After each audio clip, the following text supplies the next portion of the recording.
Here present tonight, we have Director Moore, Director Barney, Director Griffin, Director Peterson, Superintendent New. And before any further, we'll have the presentation of colors by the Todd Beamer High School, JROTC. Please stand.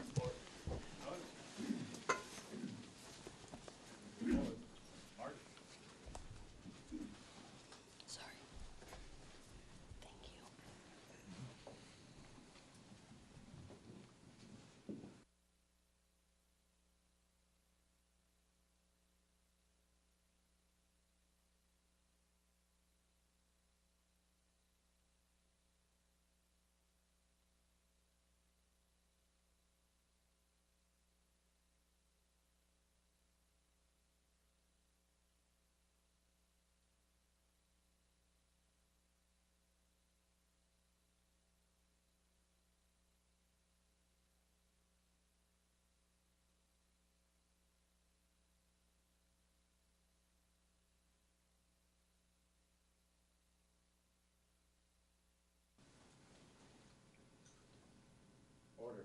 Colors. Post. Colors.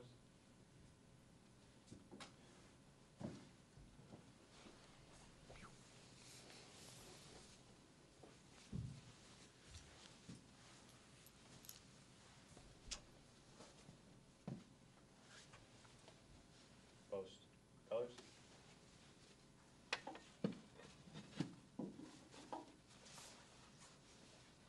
Unfurl. Reform.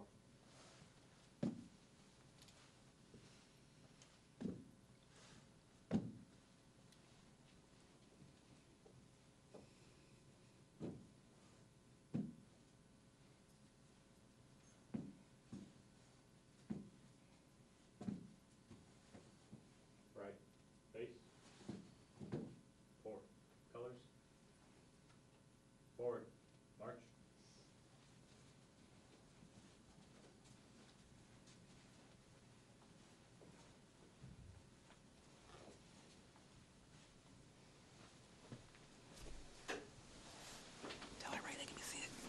Everyone, you can be seated. Thanks so much. If there are people standing in back, if you're interested, there's seats up front, and I promise I won't call on you.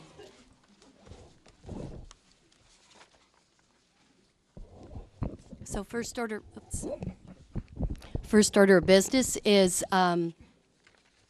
approval of the agenda. Madam President, I move that we approve the agenda for tonight's meeting. Is there a second? Second. It's been moved and seconded to accept the agenda for tonight's meeting. All those in favor? Aye. Any opposed? Motion carries. Approval of the consent agenda. Is there a motion on the floor to accept?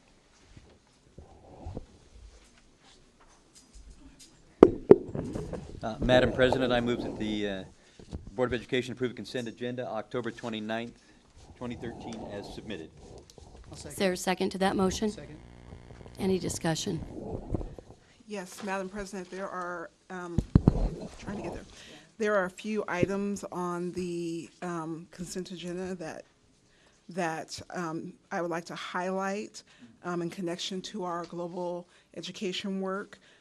We have a field trip request for a group from Taft Academy to travel to Kyoto, Japan from April 5th through April 13th, 2014 for STEM leadership. So just wanted to acknowledge that that is happening. Thank you. Any other discussion? Motion's been made and seconded. All those in favor? Aye. Any opposed? Motion carries.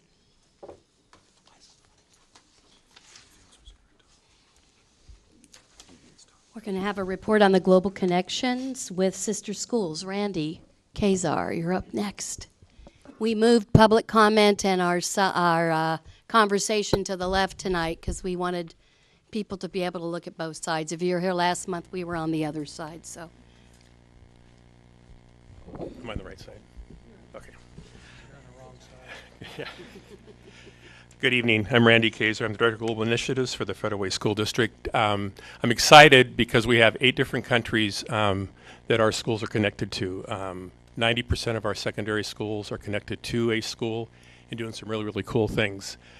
Liz Drake is probably one of the on the forefront with her work with Brighton College in Australia, and so this evening she's brought TJ students up close and personal to present what they're doing with Skyping in their school. So ladies and gentlemen, put your hands together for Liz Drake.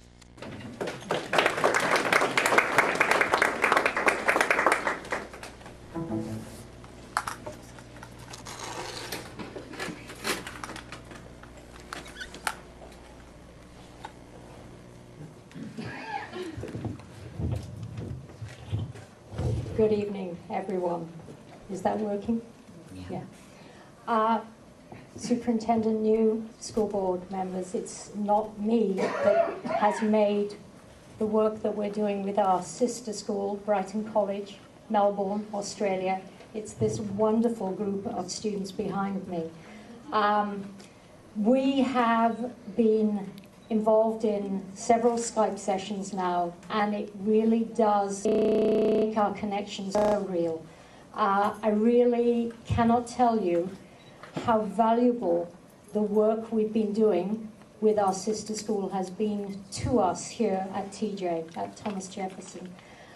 Just a really brief aside note. About 4 weeks ago, my son, who's quite grown up now, he has a family, 3 young children, told me he was going to Australia for 3 weeks on business. And laughingly I said, it would be great if you could call into our sister school, Brighton College. Little knowing that he is actually based 9 miles from our sister school. He is visiting the school on Thursday.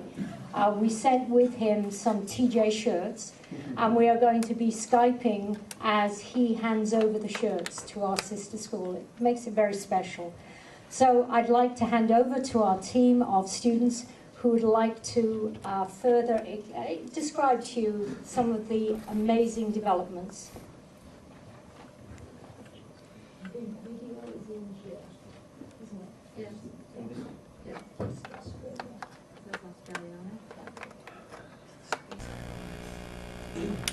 All right. Hello, my name is Sungwoo Kang. I'm the ASB Director of Technology at Thomas Jefferson High School. And I put together this video from our last meeting with Brighton High School, Brighton Secondary College in Australia. And it showcases a few of our ideas that we have and that we hope to work on in the future.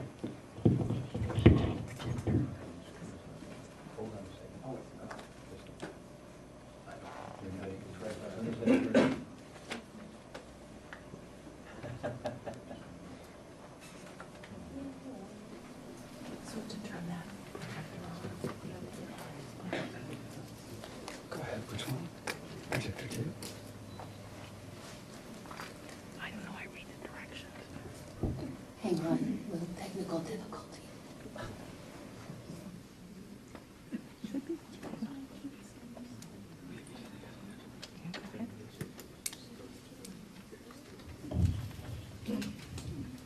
Okay, so as the video is loading up, we have a few ideas that you will be able to see later, but for me personally, as ASB Director of Technology, I will be primarily focusing on the multimedia aspects of these projects. One of our ideas is to make a video with Brighton Secondary College, and that will really help show how we united for one cause. And as to what the contents of the video will be, we do not know yet. We're going to communicate more with them and try to make a really cool video where we can advertise what we're doing and just show all the good things that will be done.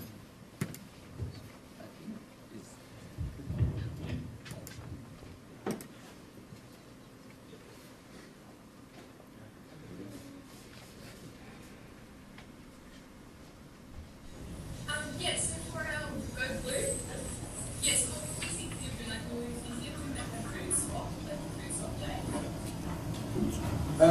Yeah. Yeah. We were thinking about the food swap when we talked earlier. We have some suggestions on foods that you guys could do. We don't really know what foods you guys have and what foods you don't, but we have a list here. We don't know if there are other ideas for fundraising or for raising awareness, but if you guys have any other ideas that we could also work together on, we're definitely open to new stuff as well. We're thinking of cooking in the food day for November this year, so we can get everything started. We can get everyone excited about raising, money and awareness of one issue.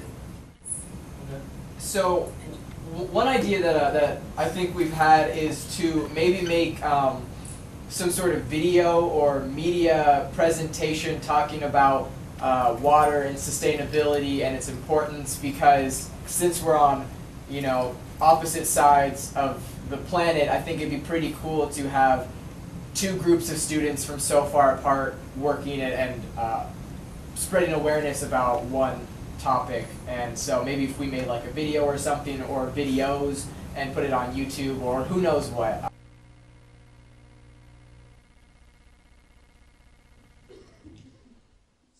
That was a quick little spiel. My name is Alan. I'm the ASB secretary at Thomas Jefferson, and my main job in this is coordinating what kind of food we're going to sell. So at our school, it's similar to a bake sale, except we would get our Pro Start involved in our school, so it'd be kind of like a school-wide event. And they've emailed me recipes of like Australian-based culture food, like Leamington bars and fairy bread. And so maybe like have those foods being sold at TJ, and then while in Melbourne, they would sell some more American type foods. And so we've been communicating that. So that'd be the main source of the fundraiser. Hi, I'm Andrew Min. I'm ASB Treasurer.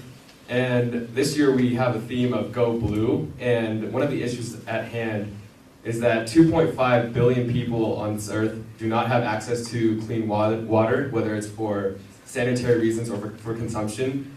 And that's one issue that we hope to combat with the cooperation with the Brighton School. And Jaden will introduce how we might go about to alleviate that. So we are working with the school in Australia to raise money for a charity called waterfirst.org. And we're really, really excited about this because it's an international initiative where we're selling the Australian food here. The Australians are selling our food there. We're working with a charity that's based in Seattle, but that serves people in Ethiopia, India, Bangladesh, and Honduras. So we're very excited about that because it's an incredible international initiative, and being able to work with the other school in another country, but not only that, but then being able to share what we're actually working towards with people in other countries. So as the members of Thomas Jefferson's ASB, it's our job to get the student body as involved as possible. And what we're so excited about for this project is that it does just that. Along with providing opportunities to raise money for charity, raise awareness for a cause, for the sophomores at our school, we're also providing the opportunity for a pen pal. So far, I believe 100 students at our school have been assigned a pen pal to 100 students at the Brighton College in Australia. So they've been corresponding over email. This also provides an opportunity for them to work on something that's called their personal project, which all 10th graders, all sophomores need to do as part of the MYP program, which helps combine critical thinking, passion, and all of the skills that they're learning. And now it can also include a little bit of an international and cultural aspect that, as our world goes into a global economy and it becomes more and more necessary for that, I think it's something that is very important and we're very excited about. And something else that our ASB and really a lot of ASBs in our district have been working on to raise money and to better our community is something called We Scare Hunger. This is going to be the second annual We Scare Hunger event that we have put on. And instead of trick-or-treating for candy, high schoolers are going to be going around this Thursday on Halloween asking for cans of food to be donated to our local food bank. Last year, we had the biggest single donation to the multi-service center, thank you, of, I believe, 12,000 pounds, and this year we're hoping on getting 15,000 pounds. It's been a huge community building experience for all the high schoolers, and it's something that we love doing, and we're hoping to continue over the years. And I think Jaden has a little bit more information about that. Yes, so over the past 2 months, we have been working actually with leadership students and ASB students from not only the Federal Way School District, but our greater Federal Way area. And so our student leaders have been coming together to talk about how we're going to do this event, because our goal is to get 500 students from over 25 schools. And we are all meeting on Thursday at the Albertsons parking lot at 5 p.m. for our kickoff rally. So if any of you guys are interested or would like to just show up to support, we would really appreciate it. And we're hoping to do great things in our community this year. So keep watching out for the big things that we have coming. Thank you. I just want to thank you for giving us this opportunity. I think you can sense the excitement, and thank you for allowing us to share. Are there any questions? Yeah, are there any questions, board? No questions, just a comment, and that is that we're excited to see the idea of being global citizens come to fruition, and you guys are the ones that will, the pioneers, so to speak, of that venture. So thank you and good luck as you continue to develop relationships around the globe. May I? First of all, Ms. Drake and students, TJ students, thank you so much for presenting tonight. Brighton Secondary College is one of the schools that Director Moore and I visited in Melbourne, and Julie Podbury, their principal, is, to say the least, a pistol. And we thought that the two of you, Ms. Drake and Ms. Podbury, would be a very good team, and that your philosophies match.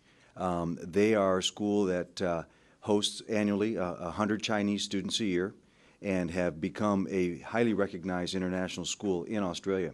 And the fact that you are partnering with them and moving the work forward with them is extremely exciting. The next goal is to get you over there or to meet them someplace to solve that problem of water sustainability.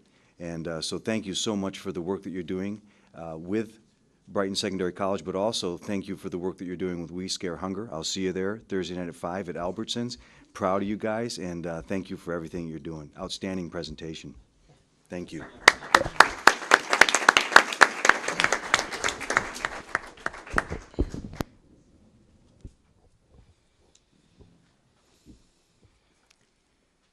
Kurt Lauer, Federal Way Public Academy.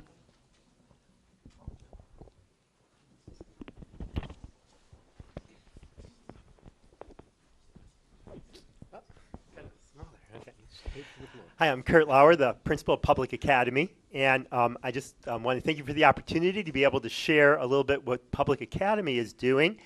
And we at Public Academy are really, really excited about the district's move towards establishing global initiative and its commitment to community service. And we're really into these two initiatives because these are really two of the main values that we have at Public Academy that we've been working on literally from our founding 14 years ago.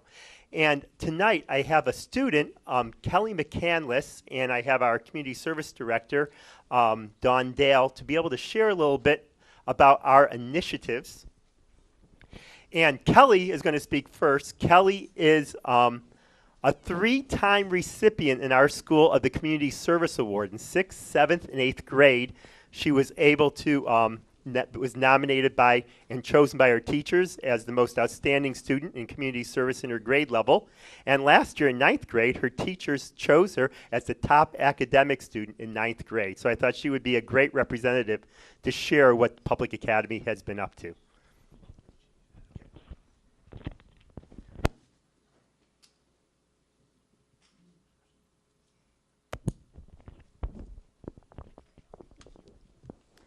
Hello. So this is a club. Let's make sure the button's on. Is it on? Can you? No. Just a minute. Yeah, I think it should be 90 hours. Okay. Yep, that sounds right. So this is a club, and this is used by the Maasai warrior in Kenya. We have this because it was gifted to our school when 2 Maasai warriors came to talk about education around the world. So 2 warriors, Jackson and Wilson, came, and they were sponsored by Free the Children, who are also the people who put on We Day, and they taught us about their education growing up. So growing up, they heard about school from other people, but when they asked their parents about it, their parents, they feared the loss of their warrior culture and family ties. So they were like, no, you cannot go to school. And they told the children to run away when the police came to take them to school. Eventually, however, the kids got to go to school and received support from their community and their parents.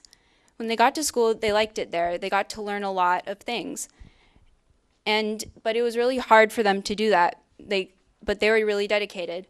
At one point, there was a year where they had to take an entire year off because they had to move their herd of cows because of regional drought.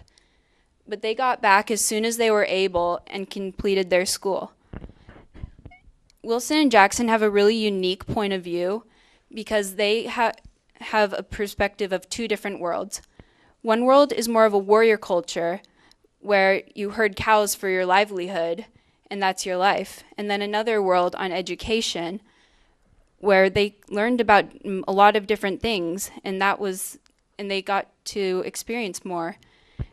And they really represent change in the community because to get warrior status previously, one would have to kill a lion. But they're changing that from killing a lion to getting an education. So that's how they're getting their warrior status now. And they wrote their book, The Last Maasai Warriors. So if you would like to learn more on that, you can read that. And the timing of this was really good because it was to show our students about the importance of education around the world, how they should really appreciate their education and put all of their effort into it, and how they should use their education to make the world a better place. And our carnival also promotes this heavily because for the last 8 years, our school has supported Crossroads Springs Orphan Care Center in Hamisi, Kenya. And this is an orphanage and school for children whose parents are no longer around due to AIDS. So they have day schooling and boarding school for them. So for the last 8 years, we've been putting on this carnival to raise money for that.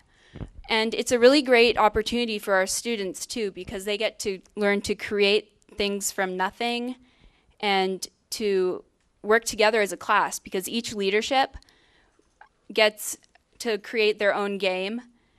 And each of these games are really unique. They're put on all by students, and they have a great help in the community.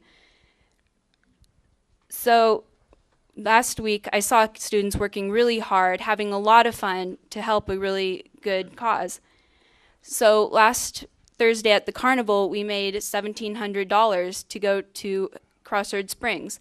And this will help a lot to go towards medical supplies, school supplies, and uniforms for these children affected by AIDS.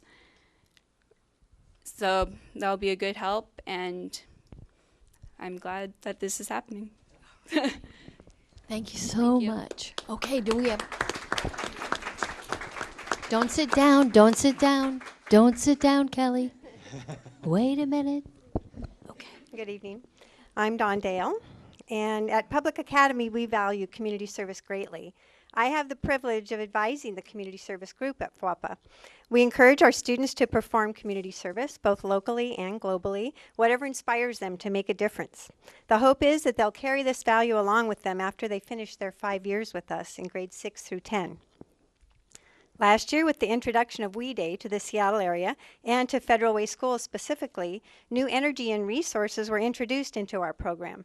Free the Children supports the community service value already in place at FWAPA by encouraging each student to perform one local and one global community service act during the school year.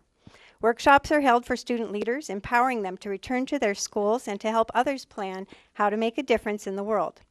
Last year, FWAPA participated in Free the Children campaigns like We Scare Hunger, which is taking place again this year at FWAPA, and the Brick by Brick campaign, which raised money to help build a school in Sierra Leone.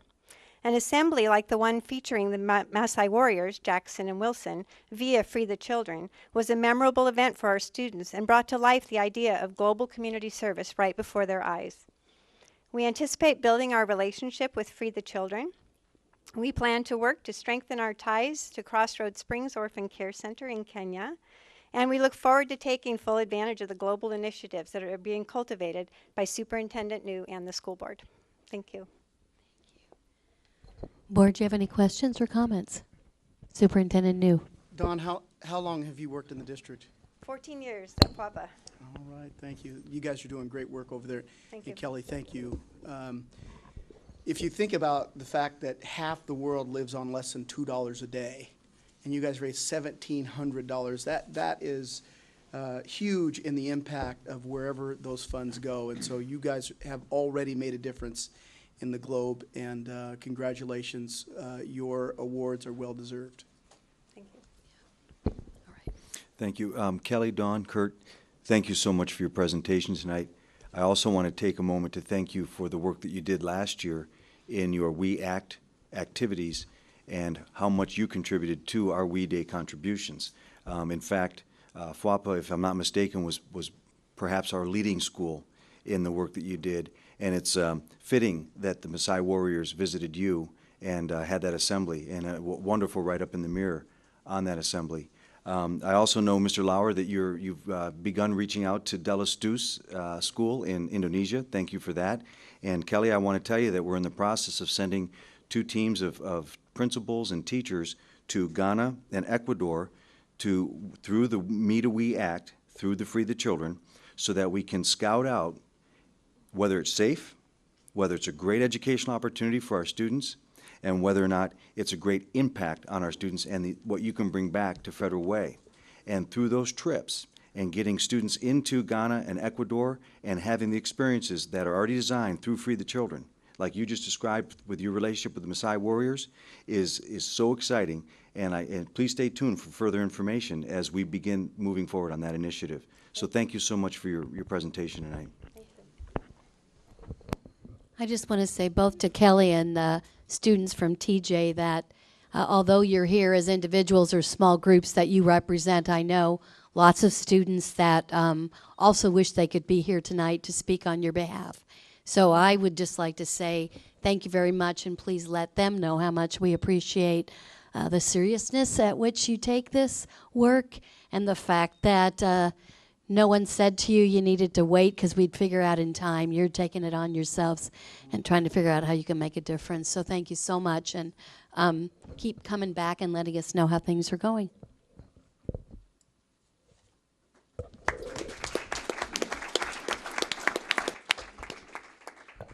Next up on the agenda is Aaron Jones and Wanda Brown Billingsley. If you recall, if you were here last month, there was some question around the Diversity Speaker Series and kind of where that came from and what that is. And that is the purpose of our presentation tonight. So without further ado, I will pass the mic and the stage on.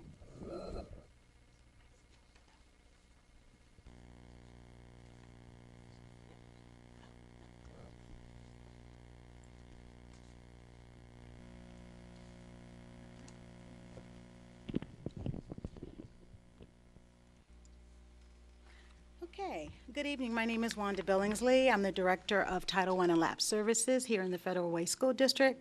I serve 23 of our highest needs elementary schools, high poverty schools, and joining me today is... My name is Erin Jones. I'm the Director of Equity and Achievement in the Federal Way School District, primarily serve as the AVID District Director.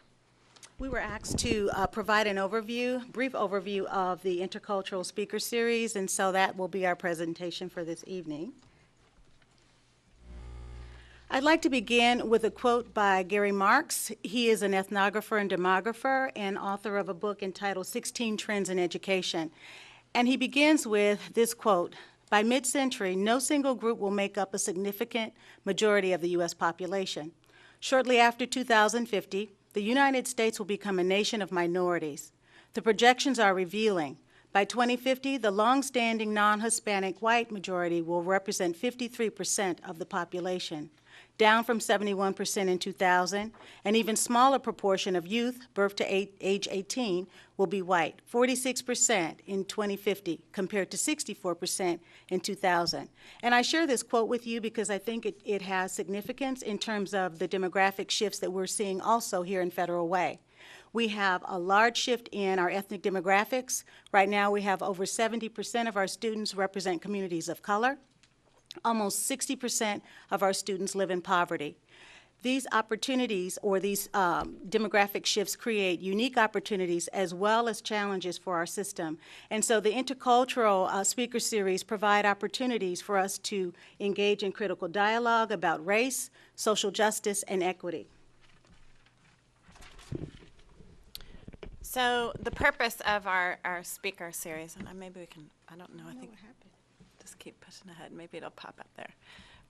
It's really threefold. So to promote dialogue and collaboration. So thinking about, we know already the data that shows that our students of color are underperforming right now, and so how do we use our speakers to leverage resources and dialogue and promote dialogue about these very real issues in our district that are very similar to across the nation.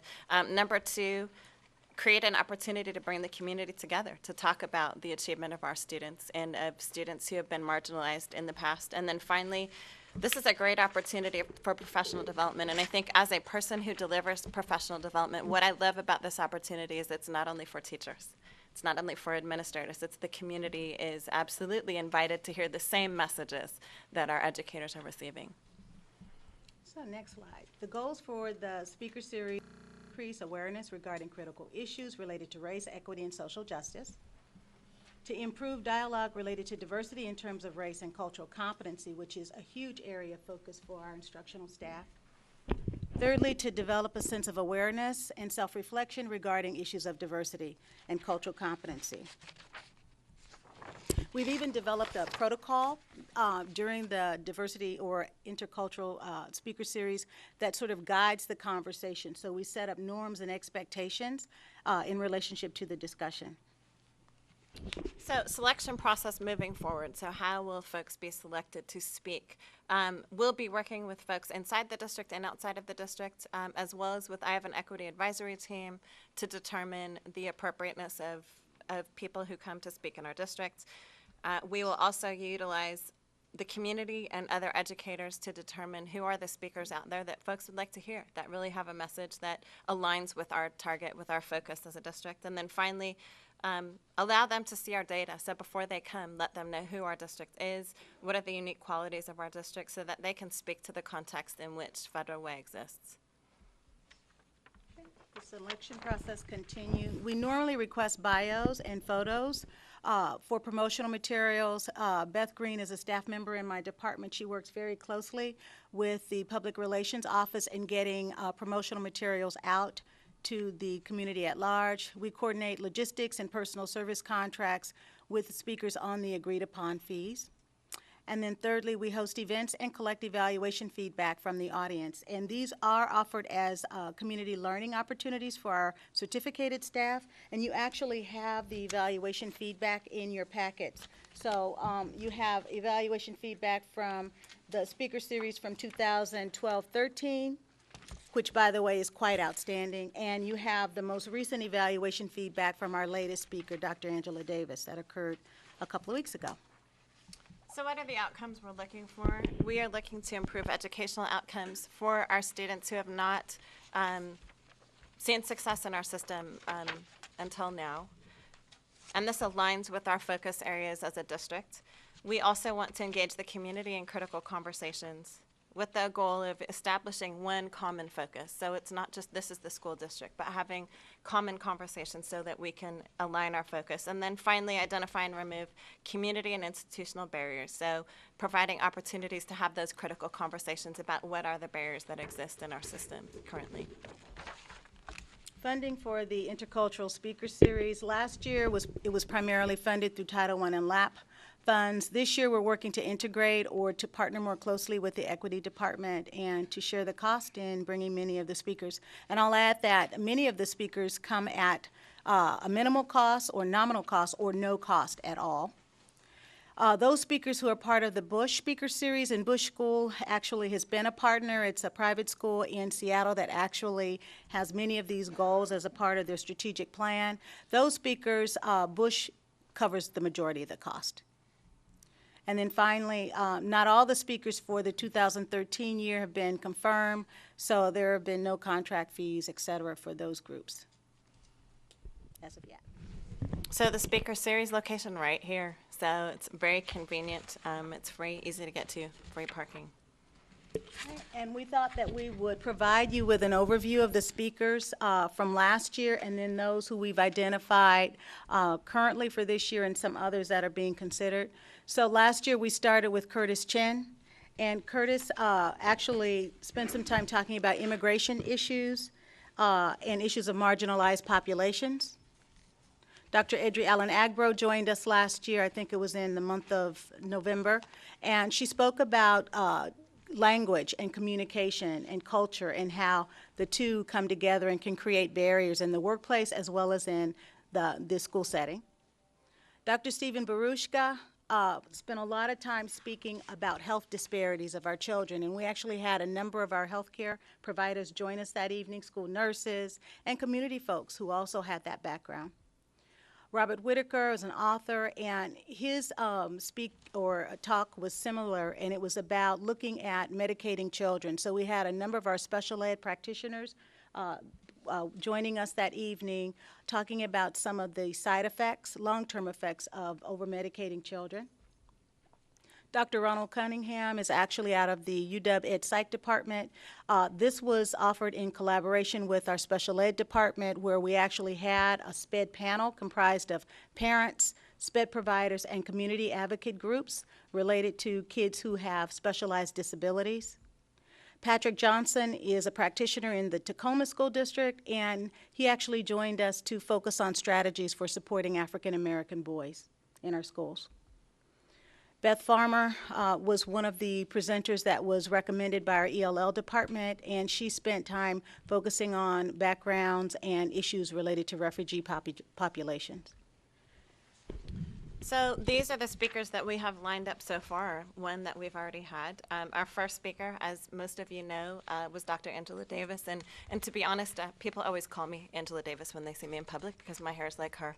But I'd never actually seen her before in person. And it was a powerful conversation. And I think some of her past experiences really spoke to some of the struggles that our students are experiencing. And she's an academic, she's a college professor. I had the opportunity to hear her not only here, but at Seattle University the next night, talking about the school-to-prison pipeline, a very powerful conversation. And whether you agree or not, it's just a great opportunity to have conversation. The next speaker happens to be, I actually employed him at the office of the superintendent. David is a great speaker on English language learning, and so anyone who's interested in learning about language acquisition issues and how to better serve our students who do not speak English at home as a first language, he's an expert in this region, really in the Northwest, he's an expert, so very qualified speaker. And the final person, Sibley O'Brien, the only one I don't know, but children's book and illustrator, which I think is great because a lot of times our elementary students aren't exposed to literature that looks like them. So I think that's a really critical conversation we need to be having in public schools. How do we engage more children's authors so that our students see themselves in their literature? Under consideration, once again, Dr. Ronald Cunningham from the UW Ed Psych Department, looking at differences or disabilities, disparities in special education, and the SPED department is really interested in bringing him back, as well as the individuals who attended his presentation last year. And then Dr. Dowdy Albay is focused on looking at discipline disparities, which our district is actually beginning to look more closely at in terms of PBIS work. So those are the individuals that are under consideration. We still have a number of months throughout the year that we will be looking to fill with dynamic, iconic speakers. Questions? Any questions from the board? Is there a budget for this? Actually, as I mentioned last year, the majority of the speaker series events were funded through the Title I and LAP department, given that we do focus on parent engagement, and that is one of the requirements of the title budget. 1% of the budget goes toward that. And we are working with our most impacted populations in terms of the achievement gap. And as I mentioned, this year as we move forward, we're going to look at partnering more closely with the equity department in bringing these people to our district. Thank you. I just want to thank you for your presentation, for the context. I think a lot of the dialogue that's been going on in our community has missed the context of this and what the work you guys are doing. I appreciate that and appreciate your presentation tonight. Thank you. Thank you. I'd also say thank you for, yes, giving us that context. I'm curious about the committee that that selects the speakers. I mean, I think the speaker series, the speakers that you've displayed tonight are wonderful. They speak to the work that is that serves the purpose and the goal of the series. And so I'm just wondering if there's an opportunity for community members to be a part of that. Mm-hmm. Definitely. Anyone who's interested is welcome to reach out to either Wanda or myself. Okay, to be a part of that. Okay, thank you. I also had a question whether there was any connection with the city, the diversity series and the diversity committee that at least was active and part of the city or not. What's that? It's not really active right now. Okay. So, okay, yeah. but I think again that's if there has been or still is a connection, it's again a broader, community conversation. And I guess I just want to also close by saying that many people have probably been reading the paper lately, and there was a wonderful letter to the editor by one of our, I think, sage speakers that lives in our community that talked about not wanting to put you under the bus. And the fact is you're not here to defend or to rationalize why the speakers are the way that they are. The purpose is clear in my mind. The goal is clear in my mind. It's very intentional. What's really important is people understand what this series is and where this series come from, and how, if they're stakeholders in this community, they can be part of that conversation. It's not meant to mean who we bring that we're all in agreement on. And I think whoever we bring, we can find information that puts us on any side of where they land. I think the importance is the conversation we're able to have and the understanding that conversation brings. So clearly we stand behind the series 100%, and we stand behind you 100%, and don't want anyone to believe that you're here tonight to do anything other than share with us and make transparent the processes that we have and the opportunities we have in our community. So I really appreciate your time, and thank you so much. Welcome.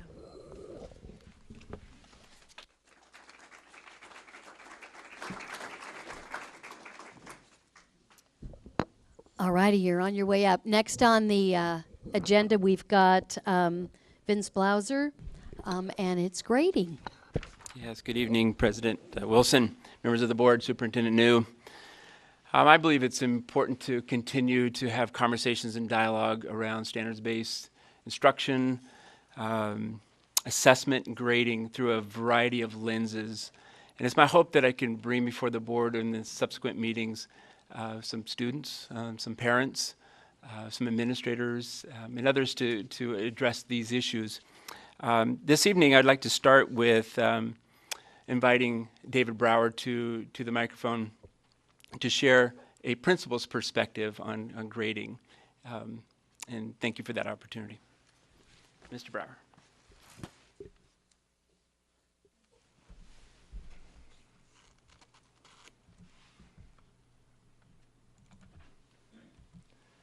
Good evening. Thanks for having me here. I appreciate being invited into the conversation. Education, of course, is about learning. And I believe that learning happens in the conversation. As I reflect on my career in education really has been one long, ongoing, continuous conversation about how to support, increase, and effectively communicate student learning. And so tonight, I'd like to add just my perspective. As we talk about standards-based grading, I think it's essential that we start with the purpose of what grades are meant to do and what we're trying to use grades to do. And for me, when we look at that, we have to talk about grades as communication. The purpose of grades is to communicate a student's current level of progress. In our own policy, it says a grade must communicate students' achievement. That's what the purpose of a grade is. That, to me, ties into the context of what the vision for our whole school is and our whole school system. At Decatur High School, as with all high schools, our vision, our goal, our mission is to ensure that every student graduates prepared for success beyond high school, whatever path that may be. And so the focus has to be on the learning they need, what they need to learn, know, and do to be able to be successful. And the role of grades in that process is to communicate where they're at so that they know what they need to do and where they need to go. In a standards-based system, the standards-based system communicates and begins with the standard. And so I want to talk a little bit about that tonight. As I reflect on my own experience in high school, which gets increasingly far away with each passing year, there were classes in which I got an A that, quite frankly, I didn't learn a whole lot. I had learned to play the game. I had learned how many points I needed. And that was the focus for me in some of my classes. And I'm thankful for the teachers that I had that reshaped and reframed my vision and my conversation to be about the learning. And I appreciate that. When I look at a traditional versus standards-based, so I grew up in a traditional system. When I talk about a traditional system, I'm talking about the 100-point system. And I want to be clear, I'm not talking about good versus bad. I'm not talking about subjective versus objective. I'm talking about difference in purpose. So when I think of what the purpose of the traditional system in which I grew up, the metaphor I think of is a single box. That all the learning and progress and achievement was put into a box. Points earned over points possible, because the purpose of that grade was to communicate my overall proficiency with everything that was in the course. Put it in one box, and so that the next level would know how much progress I put in that box. There's some great advantages to that. One of the shortcomings of that is successes can mask deficiencies, and deficiencies can hang around your neck like a millstone. And so in a standards-based system, I think about it, each standard as its own box. So I'm no longer trying to use one box to communicate all the learning and all the proficiency of everything in the class. I'm saying, here are the most important standards for the course, and let me communicate your progress in each box individually. The advantage of that is no longer can I hide my deficiencies. And why is that important? There was a conversation I had with an associate who has a student at a middle school not in our district, and his son failed the fractions test miserably. So he called the teacher and said, "My son failed the fractions test. What can I do?" And she said, "Have him study decimals." And he said, "I'm not sure I understand how that helps him understand fractions." And she says, "Well, decimals is the next test. So if he does better on the next test, it will," and I quote, "all average out." And the challenge with that is, without that fundamental understanding of fractions, he then goes on to higher math, to algebra, and now he can't solve an algebraic equation that contains fractions because he's not sure what to do. So there is that lack of clarity in communication. So for those that like words, I have some words up there as well. But really, I think the picture captures that. So you think of practices that were used in a traditional system that may not be appropriate or effective in meeting the ends of a standards-based system, averaging, and I talked about that. Intermittent successes can mask deficiencies. And we know that as kids move on, math is a perfect example. When I worked at the middle school, and it's great to see so many of parents I recognize from my middle school days, I appreciate that, them being here. Talking with my math teachers, I said, man, I have kids who had fairly decent grades coming up, but then there was some targeted and categorized deficiencies that were left unnoticed, because when you average everything together, it all gets blended in. Overall assignment grades, looking at, you got an A on this or a B on this, points earned over points possible, and grading for completion. I did it, therefore I get the points. Those practices don't necessarily give us the information we need to put the achievement in those boxes. So this is an activity I took my staff through, because again, this is a conversation. So I asked them, if you gave a quiz and a kid got an 8 out of 10 points, what information do you need to know about that quiz to put the achievement in those boxes, to be able to communicate to the student how well they're doing with the particular standards for the course? And my staff all came back with the same answers. We need to know what standards are being assessed. We need to know, what does success look like? And I think this is critical. Students have a right to know what success looks like. This is not a game. It's not a shell game where we hide the ball in a cup and move it around and they're successful if they find the ball. This is about the learning. And I think that's critical. My wife still tells a story, with a bit of animosity, by the way, of an experience she had in college where she didn't get the grade she thought she deserved on a paper, and she went to the professor and she said, tell me what I could have done to get an A. And he said, I'm not sure what an A looks like, but I'll know it when I see it. That didn't sit well with my wife. I heard about that a lot that evening, and she still brings it up every time we talk about grading. And she said they need to know, because this isn't a mystery.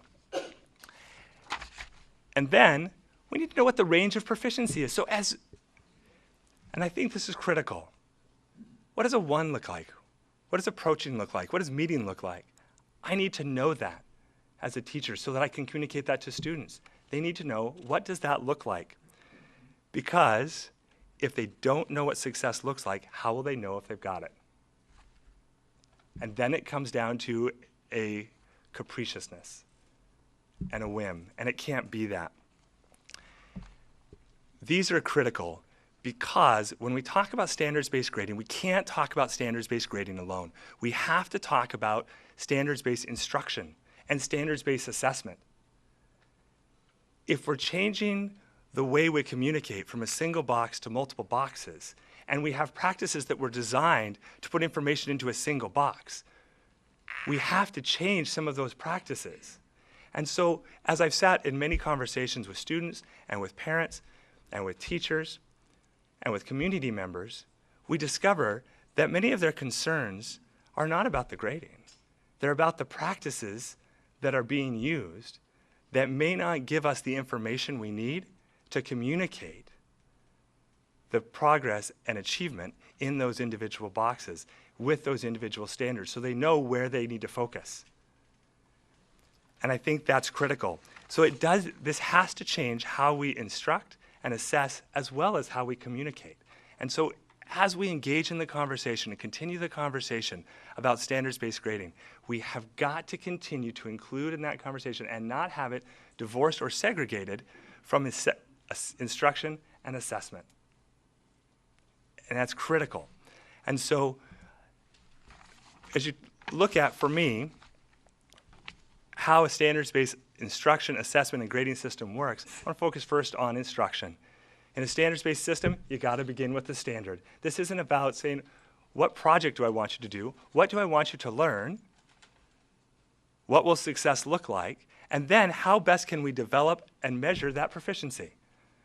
That's critical. In terms of assessment, we need to remember that assignments, tests, quizzes, projects, labs, those are used to measure a student's proficiency with one or more standards. They're vehicles. They're assessments. We talk about assessment. Assessment isn't a single thing. If we only think about assessment as a paper, pencil quiz, we miss the opportunity to truly understand what a child knows and is able to do. Some standards mandate the mode of assessment. Obviously, a standard about writing, you have to write, clearly.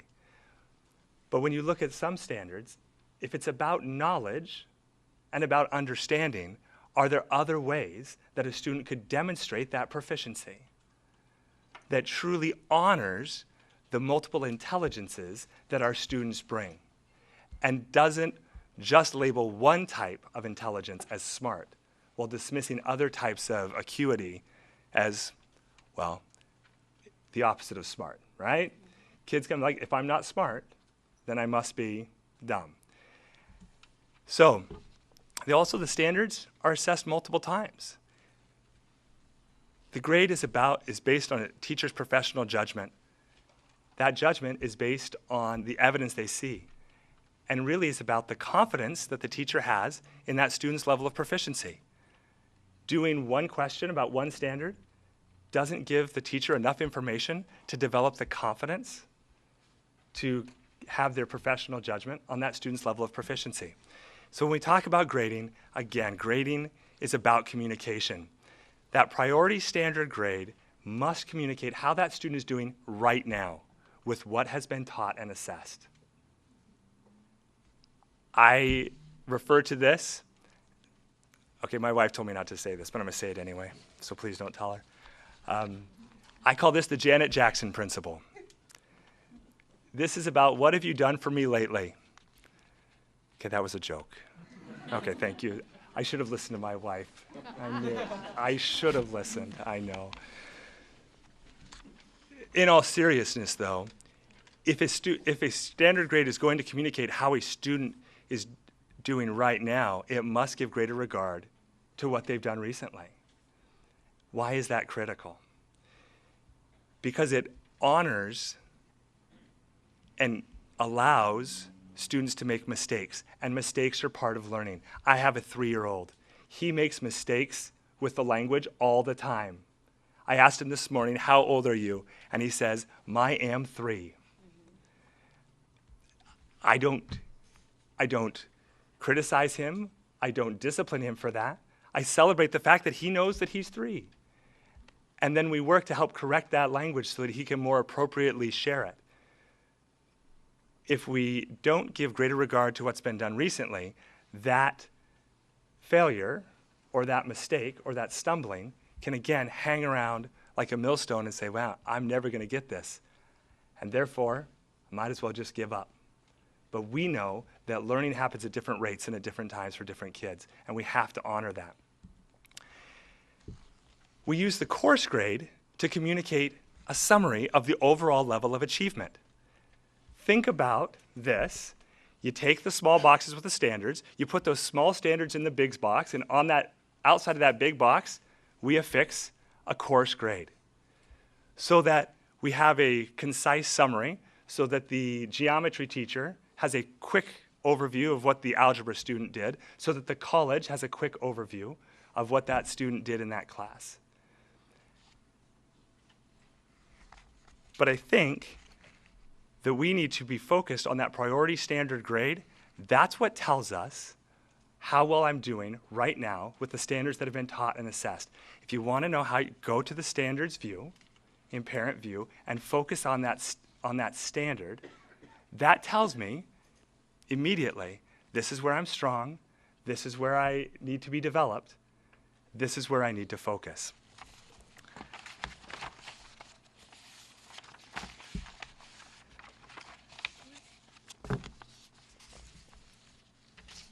As I think about this conversation, I appreciate the opportunity to join in it tonight. I've been involved in this conversation for a long time. As a teacher, as an administrator in middle school, as an assistant principal at high school, as a principal at a middle school, and now as the principal of Decatur High School. And I appreciate the conversation. This has not been a whimsical, capricious endeavor. This has been a long, ongoing, more than decade-long process of really talking about how do we use grades to support, promote learning, and communicate it. And so I have been, as I said, in countless conversations, and I value them. And I think it's important that we continue to value them. As I've had conversations with students, I find that much concern is based on either misinformation or concerns about practices that don't support and promote communicating grades at that standards level.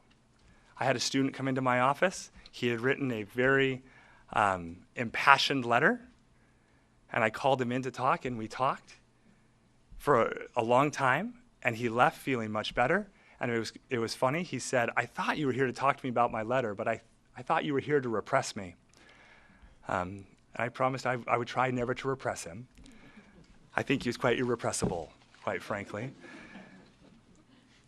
But we found that much of his concern was based on legitimate fears about the practices being used that didn't support. And so we have to continue to, as we have this conversation about grading, I urge us, implore us to make sure that we also, in that conversation, are including the conversation about instruction and assessment, because they are truly inextricable. Thank you, and thank you for allowing me to join in the conversation.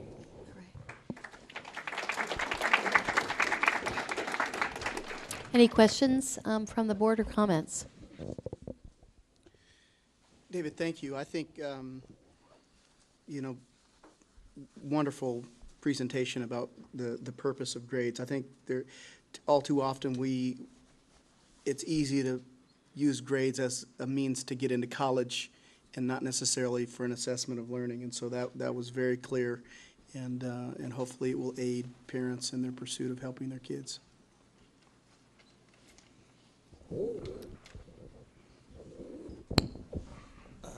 One of the things you mentioned is, I wrote it down, grading should mean the current level of progress. And I think that is where, as a district, we are moving forward right now with parents understanding that it's about learning. It's not just about averaging, but it's about really showing a grade that parents can understand. And I know that's the struggle sometimes as well, but I appreciate you tonight unpacking it, because again, like the presentation before, it's about context. What are we trying to do? What are we kind of trying to accomplish as educators here, as a district? And we're moving forward with that. It's Common Core is something that's national, but we're tackling it here, and we're making sure students understand that. And I appreciate your presentation tonight, because it really gives that clear perspective on what this is really all about. So thank you. I appreciate your presentation, and it's amazing as we talk to students how much they really understand this whole process and appreciate it. I had the opportunity to speak to a group of boys this weekend and ask them, what do the standards mean to them? And what I heard back and presently from students, they were from Federal Way High School, TJ, and Todd Beamer, and across the board, they were saying it provides us clarity on what we're learning. And then I asked, what does a 1, if you get a 1 on an assignment, what is that, what grade are you getting? And I was, told I'm not getting a grade. It means there's something else I need to learn, and I need to go back to my teacher and have a conversation about what I need to learn. And one student actually shared a story about one of his classes where that was the exact experience he had had. And so, that's just one group of students out of a whole lot of students, and there's a lot of perception from different people, but I would think that our students probably appreciate the opportunity of the clarity that they're getting around their learning and what's expected of them. And what I relate it to is, when you have a job, you get hired for a job, you have a job description, and it'll state, what your key deliverables, job expectations, what kind of standards of services you need to show, and then you're evaluated on those each year. And our students are prepared for that. They won't be surprised going into the workforce when they get a list of 10 things that they have to be able to achieve in the work that they're doing, because they've had practice in that in their education as well. So thank you.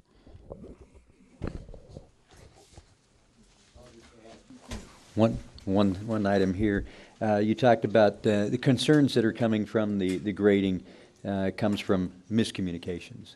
And I think that's probably where some of the issues are coming from parents and students alike that I have talked with, trying to explain what the system is, how it, I don't know it all, so I have to turn to the people that do know more than I do how the system works.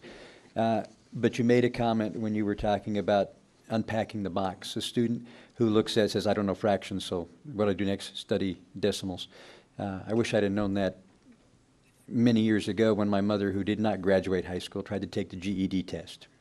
And she looked at it, she couldn't understand fractions, says, I'm a failure, I can't pass the GED test, why bother to take it? And I realized the average is what would have given her the grade. But she gave up because she couldn't do fractions. So she quit math totally. Different way of looking at it. Appreciate that. Thanks so much. Thank you. I just want to say one thing, and that is from a parent's perspective, and a parent who's logged on to Parent View and looked at my two kids. What it causes is a conversation. And the way I looked at it and the way I kind of put the boxes, if you will, in my own mind was that I looked at the numbers, 1, 2, 3, 4, not as I traditionally had equated to a letter grade, A, B, C, D, or E, or F, or whatever you want to call them. Because initially, when I think about a 4, I think about an A. When I think about a 3, I think about a B. And what I had to do was kind of separate those two things for myself. And now, in my own mind, when I look at my children's progress, when I look at numbers, I'm looking for progress. And I'm looking for, if I see a 1, I only want to see 1, 1. And the conversation is, what's the 1 from? What did you not do? And what is it that you need to do to move that 1 to a 4 or whatever else you're capable of doing? It's about a conversation and understanding. If my child can't explain to me what the 1 is, or why there's a 1, or how I as a student might move from a 1 to a 2 to a 3 or a 4, then there's a communication problem. And that's where we need to advocate on behalf of our students, and our students need to advocate on behalf of themselves. When I get a report card, I will then be looking for the letter grade, which is the combo of everything in the box. And that to me is kind of a finite grade that says, given everything that I've seen along the way, given the progress and the achievement I've seen, this is the end product, if you will, or the end result. And it was a way in my own mind of really separating those two and saying 1 is a progress measure and 1 is a grade. And they're both critically important, and they both are different than what most of us have experienced. And disequilibrium oftentimes causes us to want to go back to what we're used to, but back to what we're used to doesn't necessarily give us what we need to help kids be successful, which is what I've heard you say. Well, So and if I can you. add, I had the opportunity this summer to go through some of my parents' stuff, and I found my mom's 7th grade report card. And on her report card, it had a description of what the grades meant. And in the A, B, C, D, F, not once was there any mention of learning. It was all about behaviors. It said a B student is loyal, an A student. And what I realized is that she grew up where A's, the grades were a label on your quality of your character and the quality of your work ethic. And we're trying to shift that conversation so the grades communicate how much did you learn and what did you know. So thank you for letting me join in that conversation. Whoa, whoa, whoa, whoa. Oh, I can't My believe turn. that. My turn. First of all, thank you, Mr. Brower. You and I have had the opportunity to have many long conversations over this issue over the last several years, and I always walk away feeling benefited from those conversations, and I thank you for coming here tonight and talking about this topic. I look forward to having teachers do the same in the very near future, because I think it's really important to hear from teachers as they wrestle with this ever-challenging issue of how to grade students. Last week, you and I had several text exchanges, email exchanges, and of course that was in follow-up to a long meeting with several of your colleagues, our colleagues, peers from around the district, as we looked at the issue of power law. And I had the fortune of having a meeting with our Advancing Leadership Youth 2.0 recently, and I heard some of the comments from them. One of the things they don't like about our new grading system, I heard from a particular student saying that I used to be able to work hard early and then coast and get my other stuff done. And then I heard, but I also now have to work all the way through to the completion of the standard. So we have to work harder. But at the same time, I heard that a 1 was overinflating progress. And our initial goal was to have the grade reflect a student's level of proficiency and growth over time. But what we found is that the initial 1 was overinflating the ultimate outcome. So I'm going to put you on the spot. We've just put in a patch that modifies the power law. Would you please explain to the board what that modified power law looks like to you? Sure. So as we looked at I was looking at grades and spending a lot of time. Again, go back to the idea that the grade must communicate the kids what they can do right now, their current level of proficiency. And as Superintendent New said, what we found was that if a kid failed early, it put their starting point low and put their trajectory on a fairly steep slope, and the computer was over-reporting their proficiency. And so that's not working. And so after many conversations and working with EduPoint and looking at the way that statisticians use growth trend, we were able to modify that power law equation to compensate for that initial 1 so that initial 1 doesn't skew the learning.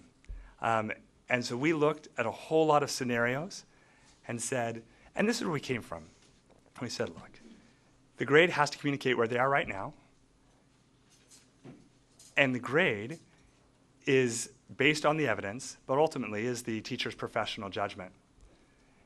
We can't teacher-proof a system. And I would say this, it needs to be the teacher's professional judgment, because if it weren't the teacher's professional judgment, I wouldn't need the teacher. We don't have the Grade-O-Matic 2000 that we put in a bunch of values and the computer says, you are an A, or whatever the case may be. What the computer does is help compile that evidence and give us a picture of that current level of proficiency. The teacher still has to be the final arbiter to say, does that evidence, because they know things the computer can't. They know what that 1 means. Did that 1 mean you didn't do it? Or did it mean you tried it and you couldn't do the work? Was that assessment over the entire standard, or was that final assessment about a portion of that standard? There's things that computer can't know. And what we've determined is looking at that power law, the modified power law, is it now more accurately communicates a student's current level of performance and is in greater alignment with the teacher's professional judgment. And I think that's the key. And it does that by starting at a neutral value instead of letting the scales be overly tipped by an initial failure or success. Thank you. Any other questions from the board? Comments? Thank you very much. Thank you.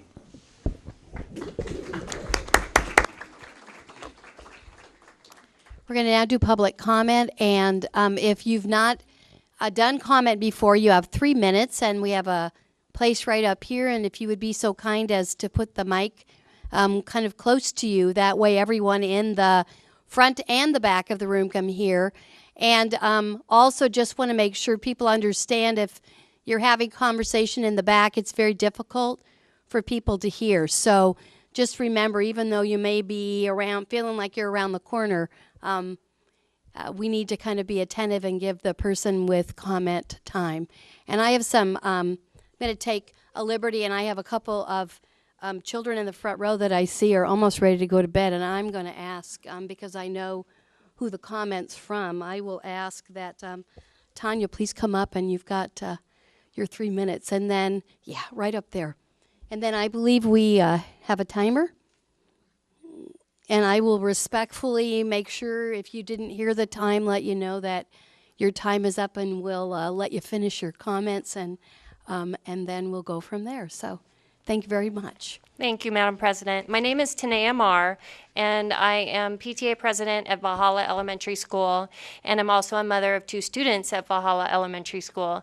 And I just wanted to take a moment to say thank you to the board for giving me this opportunity for audience, and also thank you to the board and the district for giving us James Crawford and Elizabeth Bagnell to complement our wonderful educators, because we finally have a really balanced community at Valhalla for our education system, and it's really a wonderful pleasure. And I wanted to give you a little bit of information about some of the great works that our PTA is doing. You might have heard about our walkathon. We tipped the scales over $18,000 from this community of students, and it was amazing. They really got into it. We had over 50 parent volunteers there that day, which is huge engagement. And we made a move this year to tie our PTA meetings to our family access nights, so it makes it easy for our families to attend. We also have a wonderful co-secretary named Lisa Cuevas, who is a dual language speaker, and we're offering dual language services during our PTA meetings, and it has really boosted our family engagement and the amount of children and parents that attend. And I just wanted to let you know that with that $18,000, and then we had a really successful McTeacher night, we've raised over $20,000 already this school year. And with that, we are fully funding the Accelerated Reader Program, MobyMax, Xenomath, and the installation of the safety beacons to keep our children safe in the crosswalks and the school zone. And I share this because we don't want to only be fundraisers. We want to be active members of our community, of which Valhalla Elementary is a very important part. Together, we can make a difference in the lives of children, caring through community and partnership through PTA. Thank you. Thank you so much.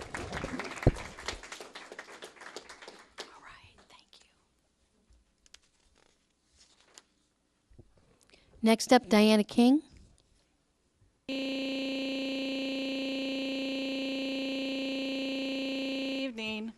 My name is Diana King. I'm a parent of a Thomas Jefferson Jr. and a TJ grad. I support the global initiative in principle.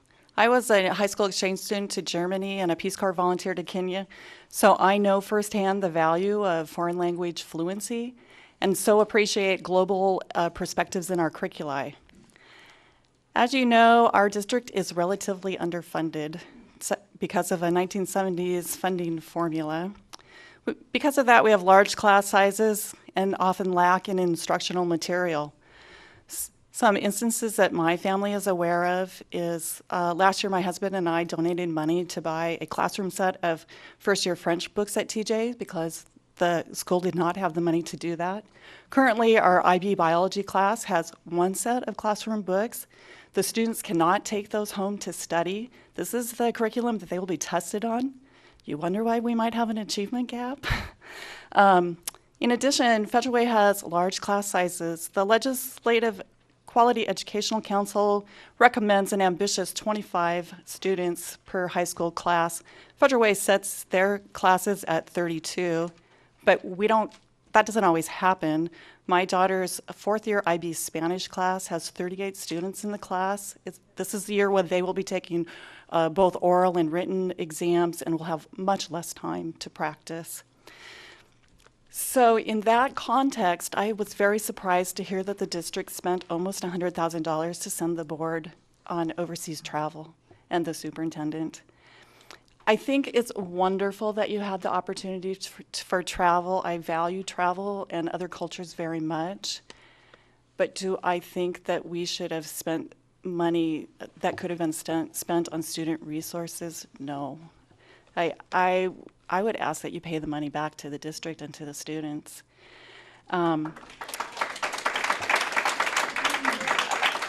I would ask that you please explain to the community why you think it's more important for you to travel than to provide the resources that we need for our students.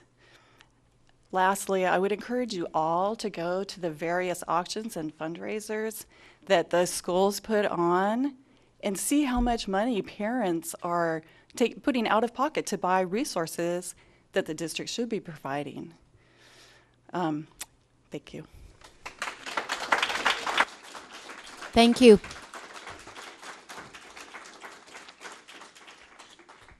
Next is Paul Levy.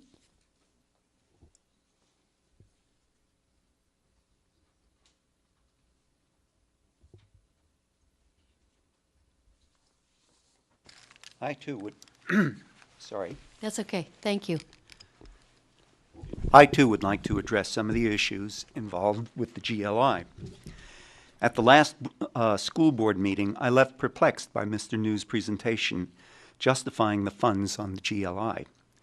Not only did Mr. New display a breathtaking naivete of international economics, but his argument was a massive non sequitur. Good jobs have departed this country as a result of free trade measures such as NAFTA, and because of such agreements, there is a shift of capital to low-wage, environmentally challenged countries, not because of cultural ignorance.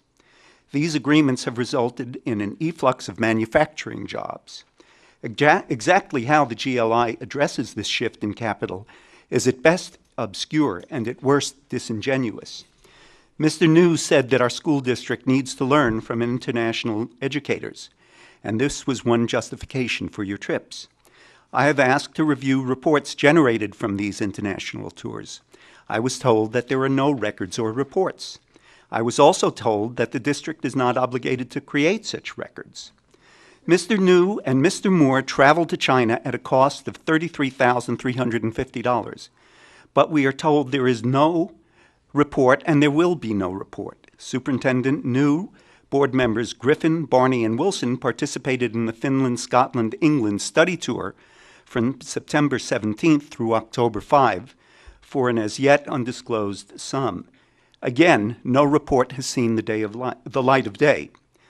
All of this for approximately $60,000 with more to be spent, and there is no work product. So I will ask each of you in turn, what have you learned that is worth $60,000? Mr. Moore, what did you learn? Ms. Wilson, what did you learn? Mr. Barney, what did you learn? Ms. Griffin, what did you learn? And Ms. Griffin, considering that you are about to depart from the board, how do you intend to pass on your hard-won knowledge? Thomas Friedman, an international journalist with the New York Times, had the opportunity to travel with Wendy Kopp, the author of Teach for America, and the leaders of the Teach for All, to 32 countries to learn about what makes for a successful school system. Friedman's conclusion, there is no secret. He reports that these schools have a relentless focus on all of the basics. These are a deep commitment to teacher training, peer-to-peer learning, and constant professional development, a deep involvement of parents in their children's learning, an insistence by the school's leadership on the highest standards, and a culture that prizes education and respects teachers. All of this and more is freely available. The challenge is to implement these suggestions. None of this is to suggest that cultural illiteracy is to be condoned, but our first priority must be to provide education that meets the economic needs of our students. Thank you. Thank you.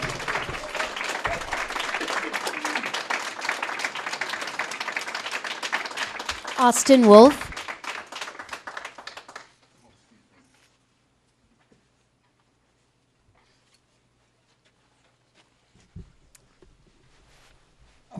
Yes, that was a hard one to sit down. The prior gentleman said much better than I could ever do it, and that was my first paragraph, so I'll only I will go to the second paragraph with some changes, so I'll be stuttering. My non-expert observation, a reason we do not have the great schools of old is the unseen revolution that has taken place in this country, namely the better paying corporate opportunities for the females